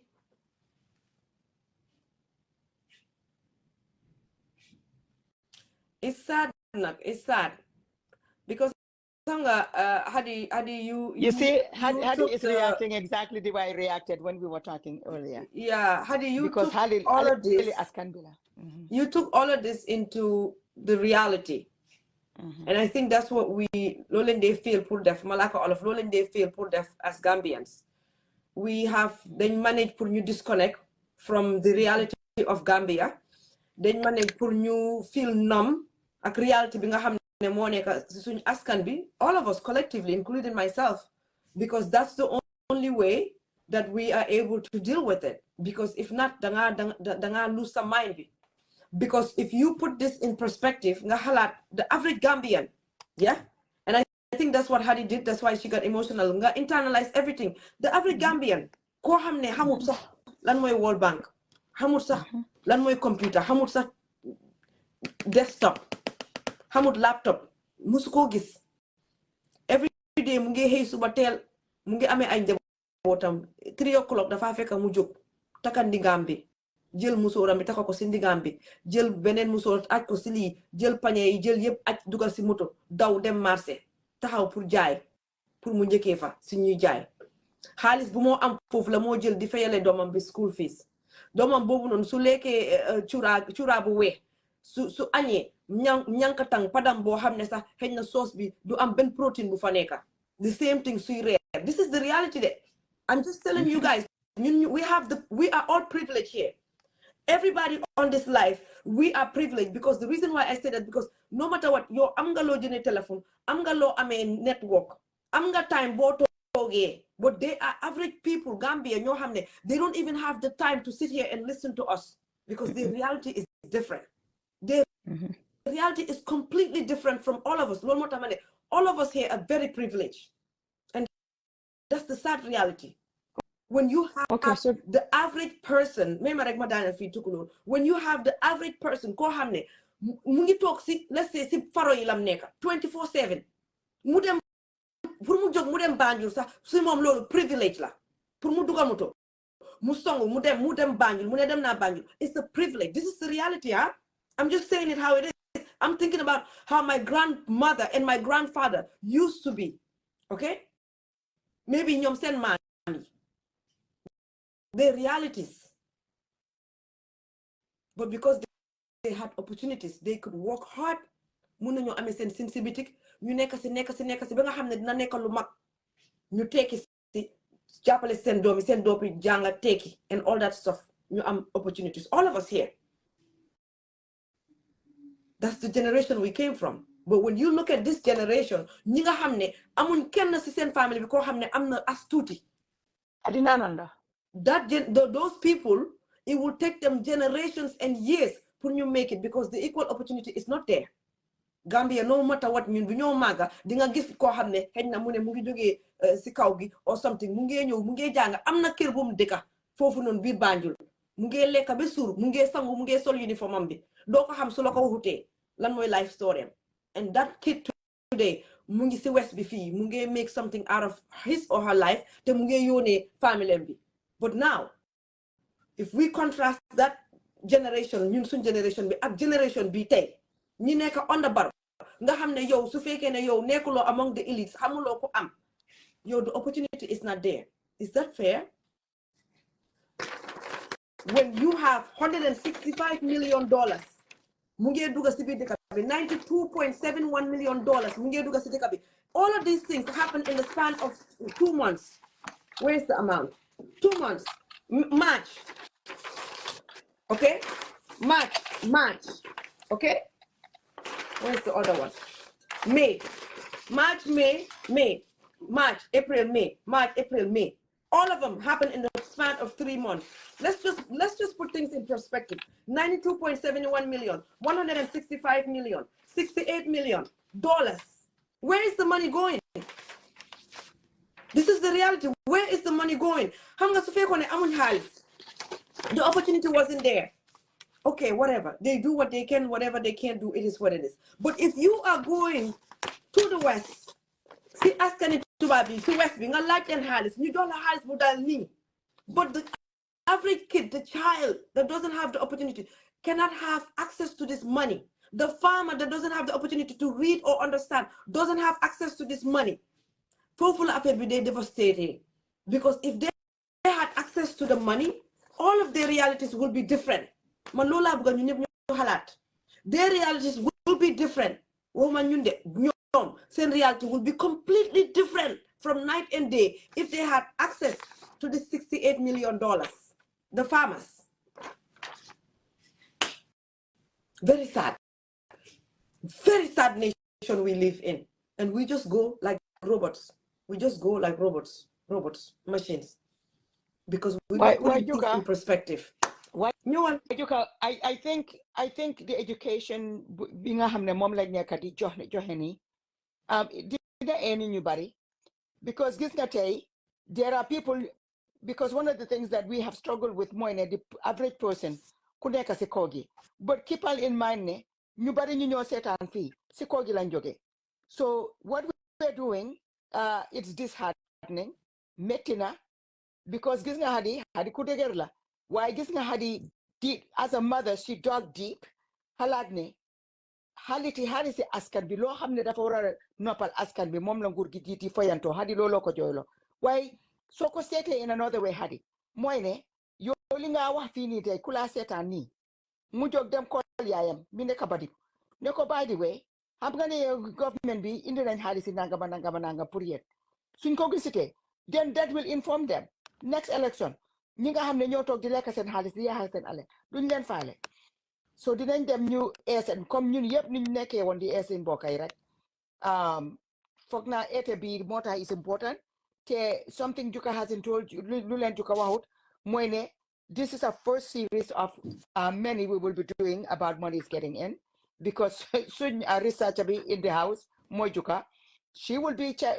researching and we will come and inform you. So when you know what you know, you minga hamne ya neka in know. Sometimes this is a heavy load for you than kinga hamne hamut. Why? Hadi ete bobu nono is important. So Juka number 3. Yeah, so you see number 3B. This is the 92 million that World Bank provided through the Gambia Rice Project to enhance economic and educational outcomes. So just to go through this quickly, the World Bank's Board of Executive Directors has approved a $92.71 million financing for the Gambia Resilient Inclusive Skills and Equity Project, which is the RICE project, with $80.45 million from the International Development Association, including $20 million from the Crisis Response Window Early Response Financing, and an additional $12.26 million in co-financing from the Global Partnership for Education. So $12.26 million is supposed to go to education, of course, which... So Bobo a total of 92.71, right? Yeah, Bobo the total of 92.71. I was a bit lost. Yeah. Okay, gotcha. Yeah, Bobo the total. They just did the explanation of how the money should be given. Okay, so then let me see exactly. Okay, the 5-year multi-sectoral project aims to improve how the Gambia builds projects and utilize its human capital by improving education quality and access, enhancing access, quality and access, enhancing access to employment, right? Needs to give access to employment opportunities, and expanding social protection for the most vulnerable. Specifically, it focuses on boosting foundational learning in early childhood education through grade 4, expanding access to technical and vocational education, there's no such thing there, and training, aligned with labor market demands, and enhancing income generating opportunities for the poor and food insecurities. So it's outlined clearly all this $92.71 million is spending. And again, this is in dollars. Okay, it's World Bank Nyoko Gambia, but you don't see anywhere government in Adama Barrow, and this was dated March 12, 2024. Okay, this was a few months ago, but up to now, man gisuma fen. If you've seen it, you can correct us. But up to now, gisuma fen fun talk government when you discuss this amount of money, di duga si biir dëkk bi ak naka la ko gaay di tasaare ak lan la gaay defagum ak lan la gaay hope to def. And that's the thing. If this money in 2024 can get in the country, then you gis ko. I can bet my life in 2023 more than this. Mu ngi doon duga si dëkk bi. 2022, the same thing. Nga backdate ko all the way to 2017. A lot of money. It's almost like every other month there's money going in. Amna yo hamne within the same month on the 12th and on the 3rd of March xaalis dugg na si biir dëkk bi for different projects but nobody is talking about this and nobody is seeing it fan la xaalis bi di dugga ma tëj foofu tukulóor yow nga ñëw balaa ñoo ñëw tëj si okay it's crazy so kodi sabanjango min mba fokan wole mu ko adedula kilongo to ka fotla mi ko World Bank mas dunia bela bank ko woli ko do ledi Gambia mi ya lon ko nyim fana mu dollar tan kononte nim fula anim feng mentuta je fango da mandin isa fodo fango ko dollar tan kononte ni saba a million dollar million tan kononte anin saba World Bank ye wala di man sakundale adi Gambia man sakundale dalilo minna wala mu ko puru ka Gambia no la balunya ka lafa anin fenko fadan dindigo la karango fadan ka wo fananta ka karango fadan bambandi ka sebentu ya Gambia ka tutu fulade ku fulade Gambia la ya problem fulade soto e ka fa min economy tolla economy be nyamen ya ko rosi bi Gambia no la baluwo adimita Gambia no nite do bro soto nintere ya ale yete makoy ye kontongo fa tabi kontongo mi yaron ka betate la ko da ko wodron tromo ala tentol ko da jamal bije domor killing hani minio ko do soto folo ton tol dindi ya wato isa da sama isa fo nyawonya isa monomi selo ye konton ye sima nyimu ku sabalti isa je fango ko da dol bije isa mano tala konton wato ye woke sima ngot bari ko da isa konton ye sima da sama sai nak mbedamento nite ko do soto pour ka domar killing fango bondi wo mu kulete bitun sai nyuni e nyun ko do di Gambia man sakundala wo dalilo la ko Gambia du nko ali ma ko fo la balu ya se tama katambi ibedamente mi alon ko man sakunda ma ke de tol fango manu fango ni akoro si nyin si kodo jawara jamano mas nyim man sakundal ka nyin kodo di jawara jamano la wo wato jawara la man sakunda ka muneke isa nyin kodo beta yeta alkalol ya do boro di la isa fo ko isa je ko dawo koda isa mano soto ye tulo soto ye fen soto bari nyin ikafu mi government handouts nyim mu wo daliloti yo sign bitun jukako nyin kodo yadi ma Gambia ma sakunda la pour sanyi lulu ye nyin kodo ta isa be partase Gambia kono pour ka nyin balunya anin karandula fanan la sarto la ta nyato ta ye nyin kodo di Gambia wala andung kukiri na fanan pota da mi yalon ko important about dole bije ka fa ko Albert Einstein ateka kumol la fami yalon ko a fata de barala wo kumol hanim bi abelore ako give me your children until they are 8 years old and give the education I will give them will be the foundation of their education tomorrow ama fo nyama barala diamo fahamo mo wolti wala mo ko dinde ko mi yalon ko bira dindi ya wato ye karan ya dindi karan system o kono ya karandi wo karandiro jannaɓe tala karam bumbato fago wala moto primary 1 warante fenko nin kindergarten dindigo nin inyanta karangol dundila kungo kono ya parendi wo watola ya don tolbe damente sen Gambia dindigo kasi de doron prom atata grade 1 watara alma parendi ka to nedara ba man karam fa man karam ya dindigo mutaya samba grade 1 muna wala karango na fale bitun sai koy kami ikafumi ko early childhood education wole mo ko ka diddengol karandi waya tare la karan wato fango man si folo BBB hadila nyinti jukalam nyintinte ntolo jang ni yurap kono dindigo bira wuluta hana malon fang ama bulu bana maralo isa sibo buko ridala ibe ridi material dila nyen early childhood education ilafta Gambe woleke yetai dulal dada mini yalonko Gambe digoli se sambano dindingolu ke sambanin early childhood education dulalto ke karandi isa je jadi be dunna karambungol to isa kulon karan koto versus sai mi anonko dindingol kadun karan dulato imalon fang munam 80 malon munam beat isa je la karan fon se tarde bari nan ni akumasi early childhood education ni o dindingol ye isa je janni be dara karambungol to isa kulon karambungol la ton koto so nyim fan atako di kirgo fanan income generating opportunities for poor communities wala moko kanyin kodo do mandinta ka nanyin satel molu nindi so sai ninga nyin kodo dialla isita yin business karino yelenole is aje ise fango nafano ise din currency fa kenole for example b nia ikafu mi ko continuing education mingo mi mankara niya continuing education ta ya dunda marika wo continuing education asa muneke asa fango nafano wala asitano asa fengol ke mi alonko BBB mota tenenela ala business to wo continuing education niya di mole mi alonko ne mankara asa do ko soto dole mi alonko karadnal kaminke akole soto so jukai wala ki explain jang nka wala fahamli ete mandika kangot. Thank you. Anti tugulo anti tugulo ma wabala len ma get emotional No, because it's okay, Hadi quickly. Dama wàññi seen volume bi gars yi ñu seetal ma ndax dañu leen dégg su ma joinee meeting bi ma wàññi ko ma seen la yéen di ngeen mun a continuer maa ngi wàññi volume bi fii yéen bala lañ ma rek ngeen type ngeen wax ma ne yéen a ngi dégg gars yi su gars yi waxee Hadi mun ngaa wax ñu seet. wa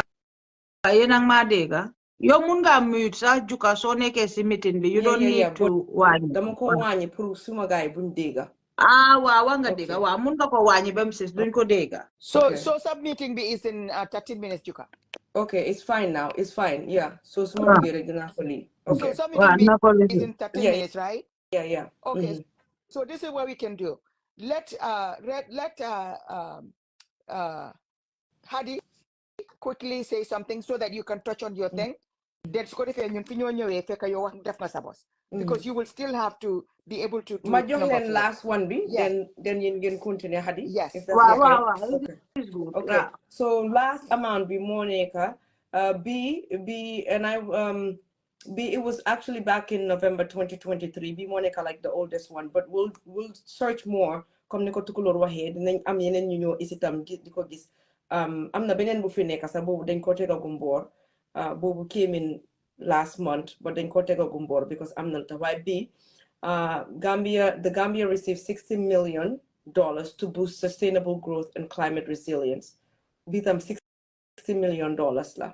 and since November 23 la so ndax ñoom génn nañ ñu wax ak kenn about this money no I don't think so. Where is this money? How is it being dispersed? Naka la ko gaay di ko use? Fan la ko gaay di ko dugal? Ñan ñoo ko gis? We don't know. So this is a problem because gaay ñu ngi collect xaalis upon xaalis and we are not talking about dollars or small amounts. These are like so jëlee yëpp nga boole ko yëpp yi ma calcul yi nii yëpp it's actually $385 million. And then beneen bi soo ko xaymaayee pour at bii nii rek beneen bi nga xam ne duñ ko wax boobu is another 25 so in essence yëpp soo ko boole it's about over 400 million it's $409 million like that's like literally $500 million $500 million within months within 6 months $500 million I mean that's crazy $500 million within 6 months duga na si sufi Gambia bi pour develop Gambia but we don't see the development we don't see it $500 million when we put this in perspective I mean li jarna ku neka every single Gambian mer si li like literally even Barrow si bopam sax ak ñom si at Ismaila si yeb sax within 6 months $500 million mu duga si biir dëkk boobu you guys should be even mad at yourselves for not seeing the difference because so leen drive rek ngeen gis Gambia waroon ngeen a gis dëkk bu mel ni Dubai waroon ngeen ko gis Gambia is small so this is a problem maa ngi mi fi yéen ngeen wax ma déglu leen it is Mariama si it's astounding it's crazy so demal si number 4 because you have 10 minutes no, before your meeting. Number 4 I just said it that's the $60 million it's for the World Bank the World Bank board today approved $60 million in financing from the International Development Association to support the government of the Gambia's efforts to unlock its productive potential, strengthening procurement, economic governance of SOEs and domestic revenue mobilization, and strengthening climate and social resilience. So it's supposed to go to climate change, but even climate change is a society. Mota money come like okay, build more trees. There are a lot of things that you do for climate change, right? We could research that later and bring it. Why build more trees? What na say boka? All these other things, even drainage system, yeah, all these things. You guys what are the falsified dekabi, but none of those are in place. None of those are in place. But the money is being approved and is being taken to Gambia. And like I said, Boko Hole, in retrospect, Nyata Halis Moduga Gambia from 2017 till now, every year. when we are counting just within 6 months, we're able to count $500 million of grants, of free money into that country. Imagine how much has gotten into that country the last 7 or 8 years. We're talking about 6 months, $500 million. In 6 months, $500 million, $500 million in 6 months. So imagine the last 7 years, ñaata xaalis moo dugga si biir dëkk boobu te lii nekkut bor dañ ñu ko may askani Gambie ñoo ko moom si suñ tur la pour suñ développement suñ avancé ni ko la ñoo demee si kanam xool leen Jomaay ak Sonko within just 2 months, less than 45 days. Look at the impact bi nga xam ne moom la ñi am seen dëkk bi. Look at the impact because ñoom every dollar ñu ngi ko def fi nga xam ne foofu la war a dugga for now at least mun nañ leen ko waxal moo tax you can see the difference. You can see the difference. While ñun every dollar we cannot count for every dollar. Every dollar we are probably counting a dime or even a penny for the dollar. For the dollar we are counting a penny mooy dugga si average Gambian bi. And Juka, linga wa degala, the only development is from the OIC. Let make that clear. There is no development bo hamne si halis bi binyo wahni fofula jugi. OIC money bi mom la ñoo defare tali. OIC money bi lañ doon defare lampay because lolu daf tam yeb dafa am budget. For like people to know ne we separate the OIC budget development bi mo wa flyover yi mo wax ne sampana ko wala whatsoever lolu dañ ci am loan and grant yo xamne dañ ko jox Gambian yi we separate that. We are talking about separate money from the European Union World Bank bo xamne dañ ñew meñu ko pour ñu develop suñ dëkk bi.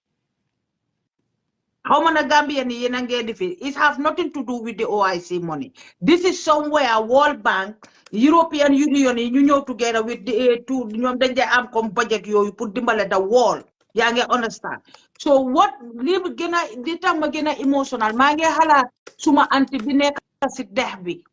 Mungi talk. Ewo amudlum leka amudlum nan yange understand domam bengi wara dem school yange understand so today yaay bobulen man waxuma papa yaay bobulen because ñun jigen ñoo de sacrifice a lot for our kids yaay bobu ñu wara defal life mu easy yange understand muy bay di jaay government bi diko jënda pour mu mëna dugal domam bi mu dem school pour xëña ci poverty bi mu nekk one day dina ci génna my government boo xam ne man maa la fa teg nga dem di jëli suma xaalis si suma tur ak jigéen boobu leen suma tanta bi nekk ci dex bi suma yumpaañ bi nekk ci dex bi mu ngi struggle and kooku su feebaree sax du am fu mu faju yow nga toog nga am the privilege of sending your son to school mu ngi am ku ko protect mu ngi lekka lu ko ne tey mun nga toga mu ne leen buguma li chef yi daw togal ko something special and that money is from my auntie grandmom my yumpaañ my everything money and mo to fi di halat ne ban government boo xam ne you are not heartless yow sa xol bi yow amuloo yërmande a human being yow rekay mun a def loolu moo tax ma emotional ma xalaat man privilege bi ma am yow privilege bi nga am tukuloo privilege bi mu am te suñ maam yi kenn struggle ko ñun dañ ñëw fekk ñuy structure seen système bi ñu ñëw ñu xejal ñu si ñu am this privilege my own country bi nga xam ne suma yaay suma ñëppang fa dëkk suma mbokk yi they cannot have the privilege of even though government bi demut liggéey ko yow yaa ko dem jox ñu ñëw ne la liggéeyal sa askan bi pour ñu am jaama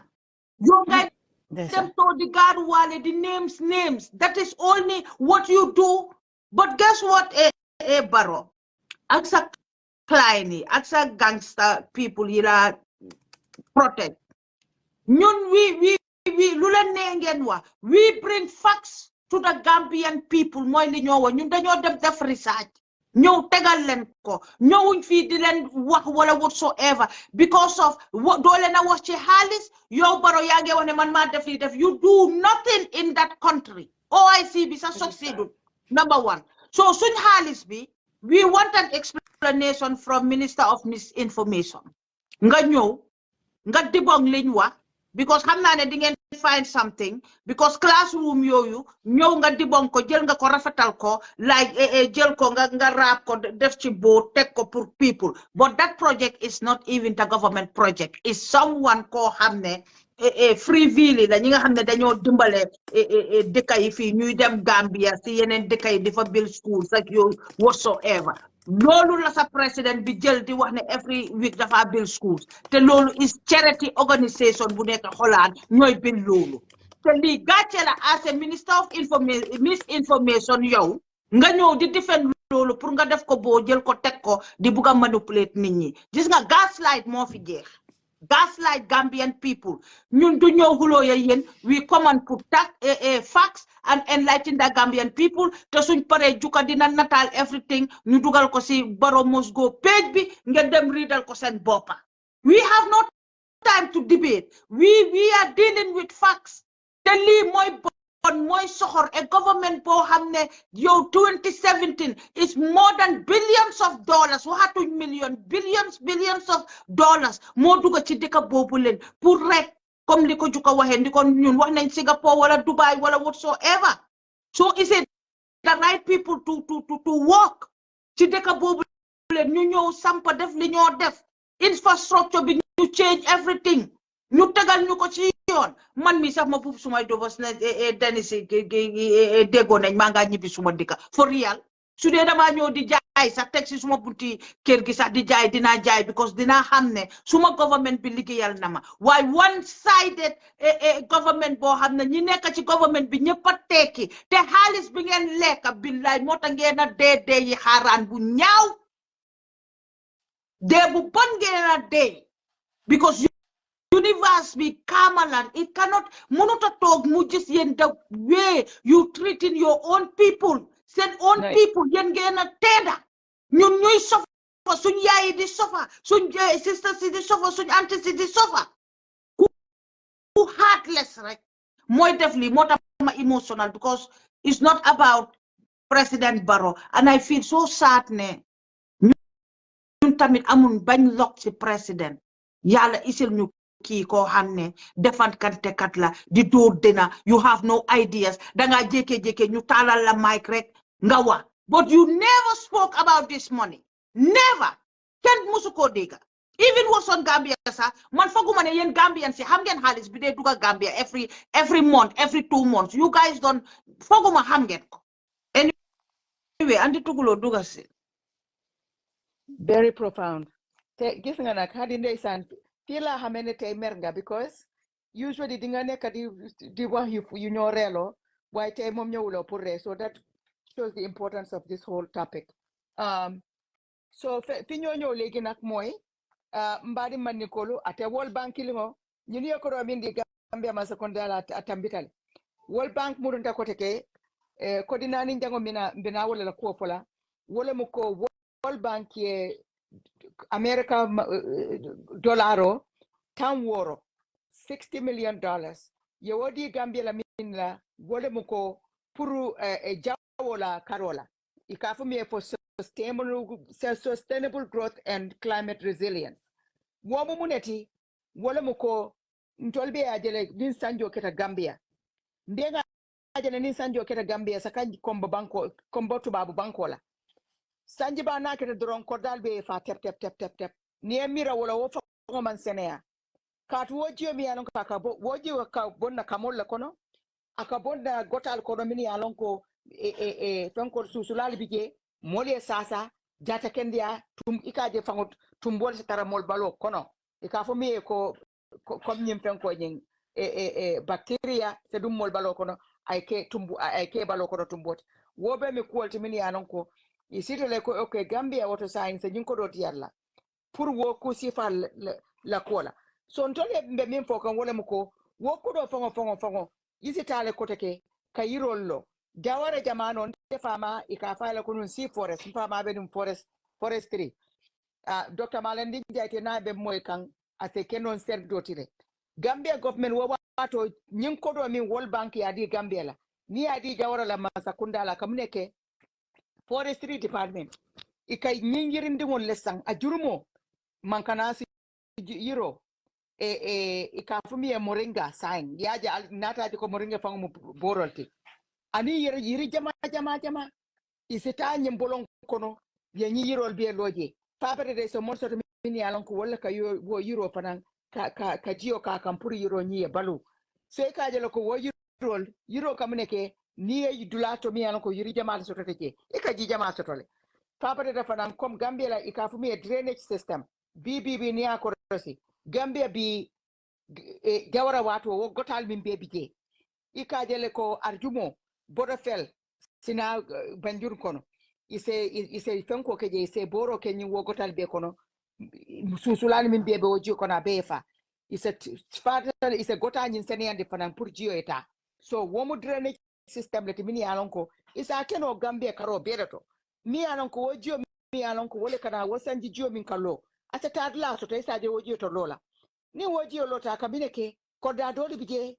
ikaje le fawon tol kaje Facebook molla koda jio siafo jio kalo molla la dulal pon kono isaje mol be la dengol tale be la fegol tala ka jasanto asake mode ki jarbat so jin ko do muna sa Gambia ni wota nyindulal mi alon ko nyin jiol kaloje ya drainage system keje isaje jio asata la soto katu ni akoro bi atol minister lu Gambia ani adama barete fa be sirin state house minto jio bukalo alla dulalto mune ya wo sabu kato ali alla bungol lole ali alla kodalo sila la mi alon ko jeto lo bitun sa ye nyun ko do di man sakundala pour Gambia digol altol be baluka minal faransa balu wala ba bari wo ko ratata dame momalo itata fana ni akoro si kafu mi ko soil erosion BBB ni tata last Gambia tata birkama ni be lo la birkama manu bakan kata tolla suma kundaje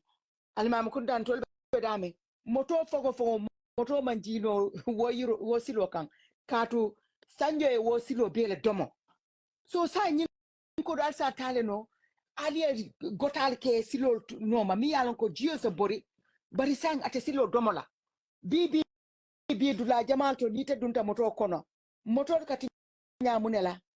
silo yilo silo be nyame silo be domata jio silo be dom bari sai nintere jio tadla wo sotota wo erosion to sitaralaje man sakunda nyanta nyen ko do tala aya ke wala kono juka be damente ten ay biti ko le soto so ntening hadin tolle be continue la fe bari pour ka nyin kumo tawun janim be na kacha continue la tron wole mo ko nga nyim project ko min be faayel ten nga ko do min be faayel ten America ko do milliono kemetan saba keme saba tansay anil lulu dollar milliono kemetan saba tansay anil lulu dollaro American dollar nyin project sol be muwalti andu mentu te je fango mawo mari katu nga wo mutal doron pour jukaye mo research ke pour nga nawo nga wo be faali te hadi ham nga fan la buga ñu continuer ci li fi nekani comme ka laar nañ point ci ni yeb da buga ñu continuer because Adama Barrow mu ngi dem mu ne every week mu ngi build 10 classrooms so seetloo tey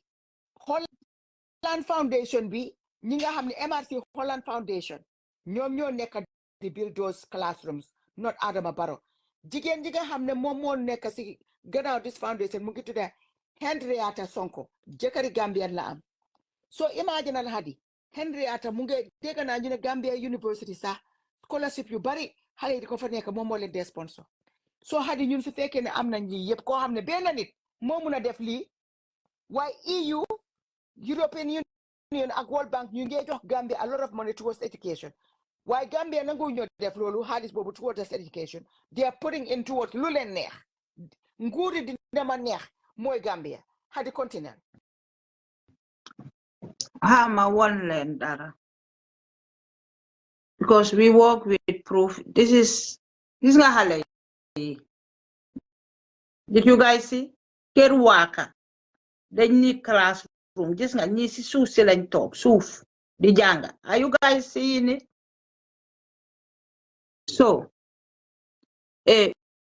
Barrow su ñëwee di wax ne every week du bilu ko sax man duma wax ne loolu lim wax laay wax ne he's building every week 10 classrooms in the Gambia si loo xam ne moomu ko ki ko moom Hollandese la jëkkëram Gambian la fii sax am nañ ko suma dëkk bi ma nekk nii like SBA fii nii like anyway so people are doing those helping people si province bi ak yooyu leen dañ just start with nursing school after you dem primary school after high school man loolu sax interested ma but my problem is a leader boo xam ne danga taxaw si kanami Gambian si di leen gaslight bañ leen a wax dëgga nga bugg a ñooñu toog di gom yow li nga wax en ñun dañ ñu yar si wax dëgga dañ ñu yar ñun suñ génération dañ ñu yar si wax dëgga yow ñeme ñu loo dem ne yaa ngi fen nga dem sa yaay wala sa papa laaj la nga fen nga ñëw keroog de ke musiba ak balaa dañ ñu teg si wax dëgga ak noo mata waxal dëgga nga tëdda nelaw waaye yow the importance of those issues yi nga xam ne xaalis bi duga development bi war a am yow doo si laal dara yow doo ko wax dara te ñun suñ ñëwee 100 people bi ñëw si Facebook bi wax ëllëg nga gis ñëpp gangsta bi doo di génn di binda wala whatsoever ñun we don't care ñun liñ care mooy suñ nit ñi nekk ci dëkk boobu la ñun keewuñ yéen li ngeen a wax ak li ngeen a defend wala whatsoever because ñun dañ am proof te yéen amu leen proof te lii suy dem sax ba nga xam ne daf ñu bëgg a sonal ñun out lañ dëkka mun nañoo suu Adama Barrow and his government you people don't know what we are capable of mun nañoo suu Adama Barrow with his government diaspora bi because dañ need ñun suñ xaalis bi dañ need mu wax ñu development xaalis bi fiñ ko yónnee fan la duga waaye yéen da ngeen toog foofu leen yéen mooy li ma wax xaw ma da ngeen toog doole na def research wala whatsoever ñun we can do anything because dañ need suñ xaalis bi fan laa duga dañ bugga receipts comme moom niñ ko joxee xaalis tubaab bi di ko dugal ci seen internet ci seen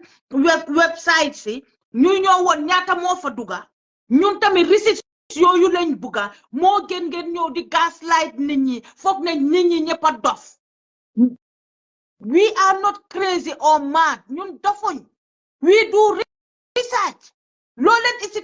teg ñu dem lijjante leen ko si website bi wala def investigator ñëw tegal leen ko ne leen lii ak lii ak lii ak lii mooy am lii la ñoo def and you guys are joking we can sue Adama Barrow ak government am bi yéen ñi ko wóor we can do it from here te dinañu answer so suñ xaalis biñ leen a jox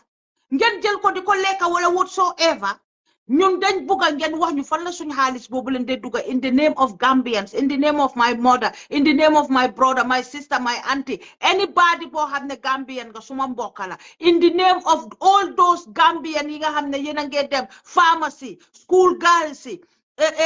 ñi war a deserve light ndox anything ñun lii moo ñu saxal ba pare Adama Barrow yow béykat yi nga xam ne béykat yi nga yow you don't do anything nga dem ba padi bu suma dika di leen jox donki pour ñu béyee ko bàyyi donki xawma sum time suma maam suma 3 generation laa gëj a gis donki pour béy in this modern world bi nekka nii soo demee nax nga jigéen ñi ñëpp 2021 bi élection bi amee nga ne leen garden da ngeen a toog si seen mobile bi app la ngeen taal ko rek seen garden bi blomster ba pare mu roose ko why are you manipulating our women hard working women yi nga xam ne tey ku tekki Gambia yaay la ku tekki na Gambia tey ngay door sa dina sa yaay la because sa yaay moo jaay panket sa yaay moo jaay ebe sa yaay moo jaay ndox sa yaay moo jaay ice sa yaay moo jaay ñebe sa yaay moo jaay ruy cuuragete and name it pour seet seen doom yu góor yi ak seen doom yu jigéen yi tekki nit ki danga am sympathy towards human being man suma gisee nit ki yow amuloo yërmande ci doomu Adama I don't deal with you I don't care who you are because nit ki soo amutee sympathy team nit nga yërëm ko ne kii lii la soxla xaaral ma defal ko xaaral ma try sa ma defal ko 40%. waaye yow nga jël sa entourage bi jox ñépp ñuy lekka ba pare soo pare nga ne na waa dex gi because xam naa ne Kombo Banjul Birkama ak boori sax fooñi yooyu leen yi ñoom nanda nañ waaye daal fi nga dem mooy ñi nga xam ne they cannot get information ngeen leen a gaslight as a human being. How can you sleep at night with your conscience nga xam ne yow li nga dem waxi ñooñu dara nekku si dëgga naka nga mun a demee tëdda si sa njëgënaay nga nelaw. Narcissists, we have lot of narcissists in that country. ñu nekk ci government boobu all of you yéen dëgga sa siide ngeen ko wa dëgga ubbi seen gémmiñ gi ne leen lii ak lii moo nekk dëgga bi géej siide ngeen ko te soo leen demee man rus naa man laa wax lu ma def loo ma laaj ma ne la maa ko def lu ma defut nag aw ma ci problème because su ma tëddee dinaa nelaw waaye lu ma def soo ma ne ma yaa ko def ma ne la maa ko def because suma conscience mayut ma pour ma war a fenal nit suma conscience man mayuma ko su ma tëddee man dama nelaw lu ma def lu ma waaye laaj naa la ne la man maa ko def ragaluma tiituma waaye yéen da ngeen a dem di manipulate suñ nit ñi di leen gaslight moo tax yéen ngeen hate diaspora bi because the diaspora ñëpp a conscious I'm not saying ñëpp la because am na ñeneen ñoo xam ne they are hustlers ñoom they hustle for their own pocket ñooñu keew ma but 80% of ñi dëkk ci diaspora bii nii dañ conscious danga conscious xëy na nga nekk in denial I can say that danga conscious nga nekk in denial waaye am na ñoo xam ne dañ conscious and they are not in denials. lii dafa metti coono bi ngeen ñoo teg nii ñun even toog nii like di wax ngeneen ñun ba ñu wax yéen ñun suñ waxuteel naka la information bi di génne yéen a ngeen dem di wax ñi nga xam ne waxuloo leen dëgga ñun ñu toog guilty man wax naa leen ne la man su ma waxutee man I will feel guilty for the rest of my life because xam naa ne suma doom yi dinañ ma question suma seti dinañ ma correction suma setaati dinañ ma correction ne ma yow bi sa dëkk bi melee ni 1920 wala 1925 wala 2024 lanay woon sa voice foofu nit ki gore nit ki be yourself nit ki loo def ne man maa ko def doo dem di change anything narrative bi yéen a ngeen dem di change narrative bi why nothing man duma better because the attitude of Gambians ko may rek mu jaamu la te man wax naa ne man duma jaamu kenn ci kaw suuf si trust me man ay duma kenn laa du jaamu ci àddina si ni loo mun a am loo mun a achieve mun naa ko liggéey dabul am ko trust ma anything na so man duma jaamu kenn pour dem kooku di ma jox pour ma nekka ko maaw piisam di ko waxal man ku ma téye ne ma liggéeyal la dama toog ma liggéeyal la munuloo suma liggéey baaxut nga fayama ma dem uti beneen liggéey waaye duma jaamu kenn duma smoora kenn toppa ci gannaaw nit because of xaalis xas nit ba pare ñëw toppa kooku leen because of for my pocket yal na ma ci yàlla musal te bés bu ma yàlla di yóbbu ci direction boobu na ma rey ma dee anti tukuloo duga seen Hadi, Lee is very eye-opening because tey soo ko seetlee ñi ko ci gis biir baa ngi rëy ni lekket ñu ngi lekk xaalis nguur xaalis bi nga xam ne su ñoo dem because man am a grant writer yow sooy ñaan xaalis danga wax sa mbébéti dëkka o lii tax ngay ñaan xaalis danga wax sa mbébét ñu jox xaalis based on that but yow Gambia yow dégg nga liñ dee wax dégg naa ñu ne danga dem si lifin sax pour jënd building material sax su dee ne 300 la lifin mun nañ laa defaral receipt boo xam ne receipt ba ne 1000 so Adama Barrow man dama fiir ne seen nguur gi Hadi xaalis bi leen EU ak West naka saati World Bank ak ñi yëpp di leen jox dama fiir ne Adama Barrow mu ngi jël xaalis bi moo tax gars yi all of a sudden ku ci nekk mu ngi bil taax koo xam ne sa salary mutul dara within 3 months nga nekk sa place yaa ngi am li nga am ñu ngi dawal moto yu seer yi waaye ñi nga xam ne ñooy def liggéey bi si boppam ay 1200 soo gisee police Gambia hadi ñu nekk si mbedd bi ni ñaan all the time ñuy ñaan xaalis suñ la stopé ñu ne la dimbale ma jox ma li ma lekka ba pare soo ci bañee sax ñu intimidate la seen fay bi moo ko mutut imaginal yow nga nekk si naaj bu tàng boobu yow ñi nga xam ne waaye ñeneen ñoom ñu ngi toog si seen air conditioning yi ñu ngi am good drainage si fiñ dëkka seen doom yaa ngi dem to elite schools ñu ngi pay for private school yow mi nga xam ne yow li nga am nag ñu ne askan bi amuñ loolu waaye léegi yeneen nguur jox nañ leen xaalis pour nga ngeen yóbbu ko si parts of the country yéen li ngeen di am ñooñu am ko benn tey nga xaj waa seen ndaake noo wan da nga jooy xadi lii mooy ko nguur koo xam ne nguuri maa tey mooy lii comme ko ca Passa Mbajam ni ko dee waxee Gambia nguuri maa tey la lu leen neex la ñoo def because seetuñ si askan bi ñoom luñ am ñu ngi seet nañ lu ñëw séddoo ak li ñëw dund te li naa ko wax si soose ntol man sakunda min ben tol bulu a bala fa warta adama barona la ministal mi ngo min kono futobe wararin ko musu kono ma ibe domono kela diate dame so sai tol digol bita kan karabugol to mina ko kara ifawol ko karabugol jokatu altol digol kata dame wo karabungo man fen nafa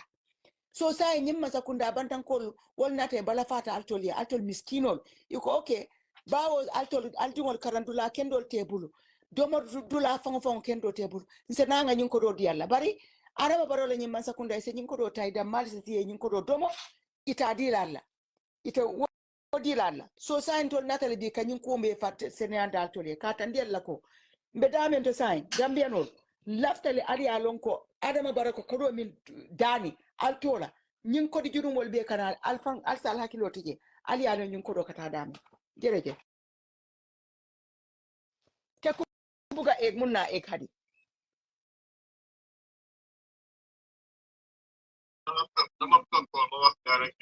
Wow, mang la call ni dafa am kii ni because juka mung sin meeting so du muna gis sa request bi so anti tukulo sol la mu ne dafa bëggoon a duga so man ko am si line bi so sol mun nga go ahead waa yéen a ngi ko dégga please balal leen ma ngeen wax ne ndax yéen a ngi ko dégga yéen a ngi ko dégga please xanaa ñu ngi laa dégga waa sis la mu ne suma demee Gambia ñu arrest ma waa ok waxal anti tukulo sol dafa bëgg a wax waa ñu ngi wax yes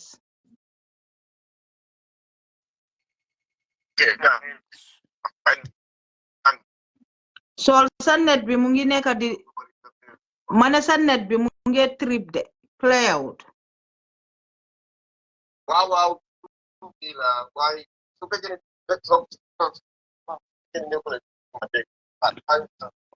waaw because mu ngi trip ba pare mu ngi shake waaye mun nga del si in waaw ok defal loolu ok sol ok thank you ok network am bi mooy shake like mu ngi nekk di jump so dina koolaat because juka mu ngi si meeting so du ko su dugalee lefen bi du ko mun a pick so anti tukulo mun nga go ahead balal ma rek sol moo bëggoon a wax anti tukulo yeah so sa number bi man while I speak maybe mun nga jël sa number bi nga share ko su ko defee nit ñi di la because man suma phone bi lay lifini right now waa bi amee WhatsApp bi moom lay waxee ni sol man ko koolee sa si messenger bi so bi amee WhatsApp bi lay waxee ni wow okay so there's is an echo Sol yeah xam nga Sol phone ni jola la amee so Sol del si waat so Sol if you can come back waaw mu ne dina koolaat si kanam mu ne dina koolaat because am na like fi mu nekk network bi waaw anti tuko mun nga continue yes so di naka sibo yo tamit so buggee duga mun nga because Hadijatu Kinde sa friend la so buggee duga mun nga duga sibo mun nga ma call si messenger bi because juka ngi on meeting so mun ta pick kenn dama faate sa pour nekk waaye fii doo de mun a nekk sa lifin like mom rek a mun a pick waaye anyway go ahead su ku buga lifin da mun nga ma call su nekkee friend si how to call it si Facebook bi mun nga ma call messenger naa la put through waaw mu ngi doon echo mu ngi doon te gis nga echo Hadi Mariama si am na lu mu fi wax loo xam ne war nañ cee bàyyi xel mu ne ana Mohamed ak Mariam Jammeh doomi Yaaya Jammeh exactly Yaaya Jammeh mi nga xam ne moo daan toog ne dëkk bi maa ko moom ana Macky Sall Macky Sall mi nga xam ne tey mu ngi nii Macky Sall ak lim def Sénégal yëpp because of buga boppam moo dem Sénégalais mu ngi nii mu dem toog Maroc xam nga Adama Barrow dafa war a learn lesson from all the presidents yi nga xam ne bés buñ demee because lana reeta gaay di daw dañ dee ba ñu arrest leen because of yu ba ñuñ def so Adama su bëggee léegi seen set na jox Gambien yi li nga xam ne moom lañ yàlla moom lañ mooy seen lifet moom lañ yeloo because xaalis bi ñoo yëpp joxuñ ko moom Adama Gambia government ñu ngi koo fay ñii xaalis bi ñoo joxe yëpp pour askan bi la waaye léegi te gis nga alali mbooloo ku ko lekka Youssou Ndour wax na ko alali mbooloo ku ko lekka rek du la jik imaginal yow tey yow sa liggéey bi nga liggéey ñu jox la nga dem jëndal sa client si lekka nga ñëw Hadi nga ñëw lekka ko loolu du la jik because yow askan bi lañ la jox xaalis pour nga dundal leen c'est que réew lo ma anyway Hadi go ahead li nga wax pour ma gën ko dëgëral the sad part is ne some Gambian didn't want to see the truth bu ñoo gis dëgg bi man duma support nit be nit tegal ma li nga xam ne black and white la ma gis ko ni black and white la lum fabricate tegal ma ko mu won ma ne ma lii black and white la may la support duma la support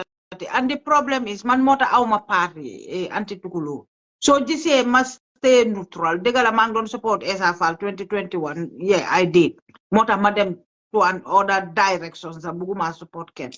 because man buga naa edek ma toog mun a speak suma mind man li nekk si man because suma bokkee si party rek dama naïf dama bias duma speak the truth ba pare dama oytu su ko defee comme niñ dee wax moom ci party bi la bokka waaye loyalut wala whatsoever moo tax awma party man amee Gambian la yi laa gis ñiy sofa man ñooy suma party Gambian yi sofa ñoom ñooy suma party duma naïf duma comfortable ba nga xam ne dinaa toog ma ignore li nga xam ne mu ngi dem ci dëkk boobule te Barrow suy caaxaan dañoo start petition dañ ko suu we need to put an take example si suñ leaders si because dañ ko dee am so easy ñun dañoo nekk rek di wax su demee waa nañ leen ko wax Gambian leen masla syndrome bi sutura syndrome bi ñoo dëkka ñoo lii kooku bam toogee bañ ko jox doole bi pour mu njiite kooku xalaatoon na ne man dëkkandoor le kooku xalaatutoon ne Gambian la mu ngi doon def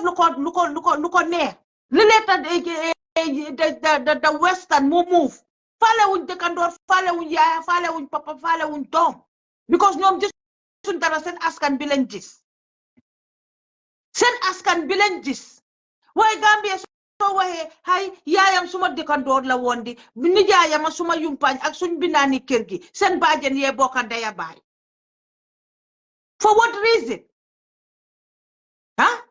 lu tax ñu war a toog always di masla always ñu toog nii rek ñu blind nii rek si loo xam ne reality la ñun ñu ne duñ ko góob man bokkuma party awma fuma bokka Gambian party la bokka and the population of the rest of the population ñi fa nekk or 2.5 la or 3 million Gambian la man si party boobu la bokka man kenn mënut a jënda man suma soul bi no one man dama juddu kenn mënu koo jënda kenn mënut a jënda suma soul bi kenn mënut maa manipulate kenn mënut a wax loo xam ne su buggee mu duga suma bugutee mu duga man suma niti boppa la man dama dee xalaatal suma boppa di ko def like kenn mënut maa manipulate no one amul benn président amul benn minister amul benn anybody boo xam ne mun nga maa manipulate because man am grown up am grown enough pour xam lu bon ak lu baax lu bon li xam naa ko lu baax li xam naa ko so man dafa des pour ma choose te man lu baax li lay try always di choose lu bon mu sori la te su yàggee sooy choose lu baax lu bon du la jege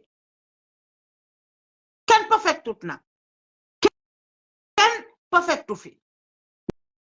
waaye nga try de sa boppa bi lu positif nga gis lu baax di ko toppa waaye suñ Gambian ministre siini suñ Gambian leaders yi nga xam ne dañ leen dee amee teg leen ko fa masla syndrome biñ am nii ñun tamit ñoo ko teg suñ boppa suñ setoon exemple si président set exemple si ministre set exemple si dogo gangster kuru yii nii any njiit buñ teg foofu any leader dina xam ne the Gambian people are ready ñi masla wuñ within 24 hours ñu suula within 24 hours ñu uti lawyer suula suñ xaalis fi mu dugga di ko génnee property yi nga am I don't care ñu ne doo dee sign property wala whatsoever sooy dugga si government bi yow bi nga ñëw dinañ dem investigate comme ni gars yi dee investigate yow before nga nekk ay government bi official ñaata kër nga am suñ paree ñu lijjanti calculer sa salary bi ñaata within 1 month wala 1 year wala 5 years yow ñaata kër nga war a am ak ñaata moto waaye ñun tamit dañ naïf Gambia ni dañ naïf ñun ñu ngi toog rek di seetaan dama bokk ak duma ko war dara lu ko naxari waaw nga danga war a oytu balaañ laa yaaxa balaañ laa lii fii ku bugg a yaaxa sa bopp yaa yaaxa sa bopp ku bugg a yaaxa sa bopp yow yaa yaaxa sa bopp because doo nekk ci dëgga universe bi nangu kaama ñëw mu yóoni kaama mu ñëw ci yow loolu amul fen nga nekk ci sa dëgga universe bi yóoni kaama mu ñëw ci yow loolu amul fen kaama si ñu bon ñi rek laa dem so ñun ñoo war a believe suñ boppa we should believe ourselves ne ñun ñoo fa teg ñooñu dañu liggéeyal ñoo leen fa teg and the much of respect biñ leen a jox as official people loolu amu fi man Denmark fi ma nekk nii doo tiim sa boss ne ko oye ko boss turam nga ko oye ngeen toog am loo war a wax moom nga toog wax moom lu la naxari nga toog wax moom mu treat la baat nga teg ne ko dama bëgg a wax yow mu ne la waa 2 o'clock wala 1 o'clock nga fekk ma si office bi nga ne ko bi ma doon communiquer yow toon bi nga doon waxee man laay guma ko mu understand la ne la xëj na si mood bi ma nekk wala xëj na dang ma misunderstand mu try to mu explain la deeper nga understand waaye ñun dañoo jaamu suñ ministres yi ak président yi moo tax ñu yàgg ñu nit la yàlla moo ko binda yàlla moo la binda waaye suñ leaders yi ñun ñoo leen jox the way they are treating us te loolu man duma ci bokka duma disrespect duma saaga benn président wala ministre waaye dëgg bi dinaa la ko wax because suma right la maa la employ pour nga liggéeyal ma su ma gisee ne liggéeyalu la ma dinaa ñëw fii nii ma criticize la because xaalis bi duga foofu leen ci dëkk bi it's too much xaalis bi duga foofu is too much gisuñ dara leena laa dégg ne OIC xaalis boobu développement boobu rek a fa nekk fly over man su ne moo tabax tali boo xam ne ñun fii fly over la fly over nit ñi fa la ñoo doxee moto ak cycle mooy fly over kenn du fa dawal moto mooy ñun suñ fly over so mënuma understand Gambian si ñun naïve nii rek naan waa buur kenn du wax buur dara yàlla moo ko fa teg yàlla fan la wàccee ci sky bi président fan ngeen musa déggee loolu lii tamit gaslight nañ ñu manipulate nañ African people yi saka especially Gambian yi ba we have the belief of suñ leaders yi dañoo def dara ñu naan leen yàlla moo ko fa teg yàlla moo wàcce na yow yaa ewoon naaj bu tànga tooguloo añ daw pour sànnil kooku karta make it make sense lii laa bëgg dama bëgg yéen ngeen make it make sense fu yàlla wàcce teg fa président make it make sense kon toog leen seen kër yi bu leen sànni ji karta ngeen seen na yàlla dina wàcce teg fa président man I don't believe in those things maa ko fa teg maa la fa teg yàlla wàccut respect yow kooku respect tout la mu ngi la disrespect every blessed day sa living sa education sa health sa everything lii de boobu mu ngi la disrespect si li nga xam ne yow moom nga yelloo loolu nga yelloo as a human being as doomu Adama mu ngi la disrespect every blessed day nga naan ma yàlla moo ko fa teg man léegi moo tax I don't want to discuss with some people politics because mindset bi gaa yi am ak man ni ma gisee is totally different man ñi nga xam ne they have the same mindsets and they are conscious te dañ bugga jaama Gambia amul dañ bias dama xam di wala whatsoever pour ngay ko support man those are the people I discuss politics with to affaire si buggee xëccoo benn ñaar ma try ko sax dama la de wax ne la buggatuma discuss yow anything nañ bàyyi man this is how I am because su ma laa wax li nga xam ne dëgg la ngay maa wax ne ma nga jàppee ma man dama la dee jàpp man dama def ne yow danga ma jàppee ne man wéruma man li maa wax nekkul dëgg I hate that so I don't discuss politics with people yi nga xam ne dañ bias o dañ gis ne waaw mu ngee def li wala wut so yow man gisuma nothing lu moo def waaw so nañ bàyyi di wax ne yàlla moo fa teg buur yàlla tegu ko fa yow yaa ew tooguloo ew suba teel wala njël wala nga tooga ba pare dem saani ji karta yow yaa ko fa teg te nañ bàyyi brainwash yi nii suñ kilifa yi duñu brainwash kilifa waruloo ko wax waaw kilifa la kilifa su la disrespect nga disrespect ko vice versa man du ma toog yow as a grown up nga disrespect ma toog nii naan mag la ku ma disrespect nga mag ma disrespect la trust me anti tukulóor ñëwaat Adi member 5 minutes.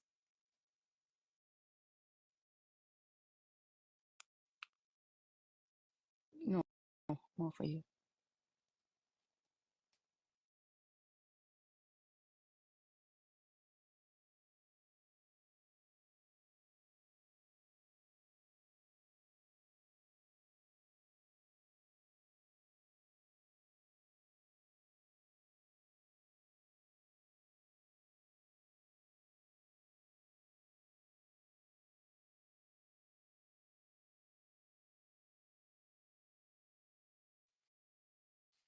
Fim nekk nii de moom suñ technical lady bi how ma da juka mu nañ ko def waaw ok léegi mu ngi clean Sol dafa bëgg a contribute ñu ngi laa dégg okay Sol go ahead yeah Sol léegi ñu ngi laa dégg bu baax sax okay naka tukulóor mu ne nga may ko 5 minutes right déedéet dama ko wax ne ko yaay ñëw so yow mun ngaa go ahead okay waaw léegi maa ngi nuyu guys yi maa ngi jégalu ne dama drive mun naa am fii moom daf dee clear to the way I'm gonna stop in a minute maa ngi nuyu sa déglukat yi di la gërëm ak jatu yow yaa duka ak anti tukulóor ak sa 100 people yi donc yéen a ngi ñëw di ñu educate di nit ñi di leen wax loo xam ne loolu ngeen gis te dëgg la gis dafa ute nit ñi dinañ gisee dara leneen yow nga gisee ko leneen waaye ñaaka am gis bu ute loolu mooy doxal réew as long as yow li nga waxee noonu yow doo saaga kenn waaye da ngaa wax li nga xam ne loolu ngeen xam ne loolu moo nekk di dox si réew mi te ñu bari si réew mi yëguñ ne loolu moo nekk di xew te mu war a nekk ku nekk jotam ku nekk daf ko war a def aajoom ne soo xoolee sa biir kër tey ba xam ne moom jël contrat ko dañ jël tamit kàddu am sa alal def ci loo xam ne li war nga ko ba Sol sa voice bi mu ngi dem de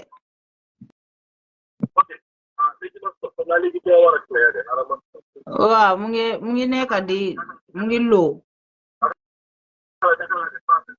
mu ngi low steady back waaw waxal léegi ma xool Wa legi mu ngi clear exactly mun nga continuer. Okay. All right. So lu ma doon wax mooy ne xaw ma na fi ma emoon waaye dama delluwaat back tuuti rek. Okay. Doon wax ne yaa ngi doon explain ne yow di nga wax waaye di nga respect nit ñi tamit doo saaga kenn.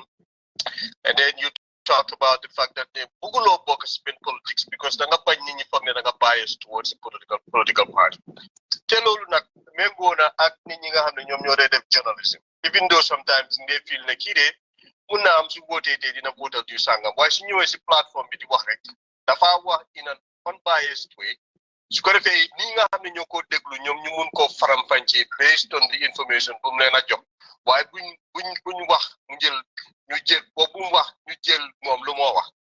donte ñun tey fi ñoo waxee nii ñëpp xam nañu affaire yi Adama Barrow soo gisee ñu koo ñaax mooy ne neexut ñu kontaanuñ si mbiram and one thing li ñu doon nekkat bu ma doon géem a wax mooy ne tey Gambien si ku nekk ku eewut waxuma ne nit ñi eewuñ sama ngi jégalu from that statement because léegi-léeg daf dee mel ni nit ñi dañ bañ a eewu waaye ku eewut tamit nga bañ a xam li nga xam ne loolu moo nekk di dox sa réew yow da nga war a blame sa boppa da nga war a toogaat nga xoolaat sa boppa ndax yow sa dundim àdduna ndax yow ni nga ko bëgg a dundee because exemple bi mooy ne Kadijatu ñu bare ngeen tabax seen kër yi ñu bare ngeen def lu ñoo def ma use exemple yi government ñi nga ñoo nekk di sàcc suñu xaalis boobu noonu xaalis bi nga xam ne ñu ngi koo sàcc tey suñ jëlul contrat ko ñu taaj ko ne ko yow dama bëgg nga tabaxal ma taax bii donte xaalis dañ ko sàcca su kooku doon jël xaalis di ko dugal si njuut njaaj bañ a def lu moo def ëllëg dinañ ko yóbbu police ëllëg dinañ ko sanction mi dañu cancel contract bi nga xam ne jox nañ ko foofu lañ tooloo Adama Barrow we have given this guy 8 years pour mu doxalal ñu suñ affaire yi government disappoint nañu so many times Hadijatu I cannot tell you how many times Adama Barrow has disappointed us réew moo xam ne 2 million people moo fa nekk bi moo jël réew mi ma dooree si education bi moo nekk di wax ni di ekkati mbagaam man musuma dégg président bu nekk si àdduna bi buy toog di wax naan man week bu nekk bi de semaine bu nekk weer bu nekk maa ngi tabax fukki school education school loolu ñàkk a xam-xam ñàkk a xalaat sax loolu mooy wane ne Adama Barrow bi ma xamoon since 1985 ba 88 86 85 ba 88 biñ graduaté mooy Adama Barrow biñ am noonu mooy ne ñun dañ tànn nit ñu def ko président waaye dëgg su ñoon delluwaat tey di laajaat nit ñi ndax bi ngeen koo taana dëgg su fekkoon ne amoon ngeen anoon a chance na di ngeen ko jëlaat ñu si gën a bari si Gambie dinañ wax ne ñun suñ xamoon ne lii la ñu jox su xamoon ne xalaatam nii la mel nii la tuutee duñ ko doon def suñ président te nit ñi nañu baalal affaire yi wax ne Gambie dafa am safety am na security Gambie amul benn safety ak security Hadijatu Kinte nit ñi nga xam ne ñu ngi dee seen biir kër yi mënuñoo faju parce que amuñu xaalis pour dem fayal seen boppa ñu faju bi te mënuñoo transport seen boppa nit ñi nga xam ne amuñ luñ dugal seen biir dundal seen njaboot te Gambie ñu bari dañu am kersa waaye Hadijatu Kinte ñun ñëpp réere muñ bir ne tey am na ñu bari ñoo xam ne man bi ma ñëwee fii 30 years benn tey some of my family members yi nga xam ne ñoom they've been always okay at yii nii yëpp this past 1 year 6 months yi nii gis naa ñu ngi ekkati téléphone di ma wax ne mbir mi nekkul di dox keroog docteur Mané mu ngi doon wax loolu dimanche si programme bi di wax mu confirm li nga xam ne loolu laa ragal ne ñu bari ñu ngi stock bu léegi Gambia because of situation bi nu mel loolu moo tax Gambia mbir mi naxari Hadijatu yéen a maa dégg Waa clearly it is ñu la dégg bu sax yaa ngi wax yu sax yu baax sax waaw clearly so li xew mooy ne Gambia nekkul di dox loolu moo tax ñun ñu jóg di wax parce que ñun ñoo taanoon Adama Barrow waaye léegi bugaatuñ ko because luñ ko taana ñu teg ko fa ñuy koo fay muy koo def nekku di ko def Adama Barrow gets paid $3 million léegi passé na parce que yokka nañ seen salary 50% xaw ma ñaata lañ koo fay maybe he's been paid $4 million Saadawda Jawara musu doon a am loolu waxoon nañ fi keroog bi ñoo celebrate what would have been 100 years of Saadawda ne su traveloon amoon na experience yoo xam ne amoon na difficulty sax because seen flight bi dañ ko cancel they had no money him and his cabinet members ñu waroon a travel ñu doon never struggle naka la ñu amee xaalis pour ñu transport seen boppa dem Banjul doomam bu góor bi ooyee ko fii America ne ko suma Mercedes Benz fi xaw ma suma BMW dafa yàqu dama need $25,000 paa bi ne ko si saa si ne ko fan laa jëlee $25,000 kon dañ toog ñu xalaatal suñu boppa ndax ñun président bi ñu jël ñu teg ko fi mu ñëw wax ne dafa dem tabax ay 10 schools yoo xam ne 8 years léegi xale yi suñ demee jël seen way exam 95% of them so Adama Barrow create nañu approval parce que results ñu ko jëné every year Sol ah Sol wow school yi mo wax sax bilu ko benn MRC Holland Foundation ñoo bill school yi mo hajane ni thank you very much am la gëna yaage waxtu continue Sol so lu ma wax mooy ne su fekkee ne let's give him that ne Adama Barrow mu ngi build 10 schools every year statistically what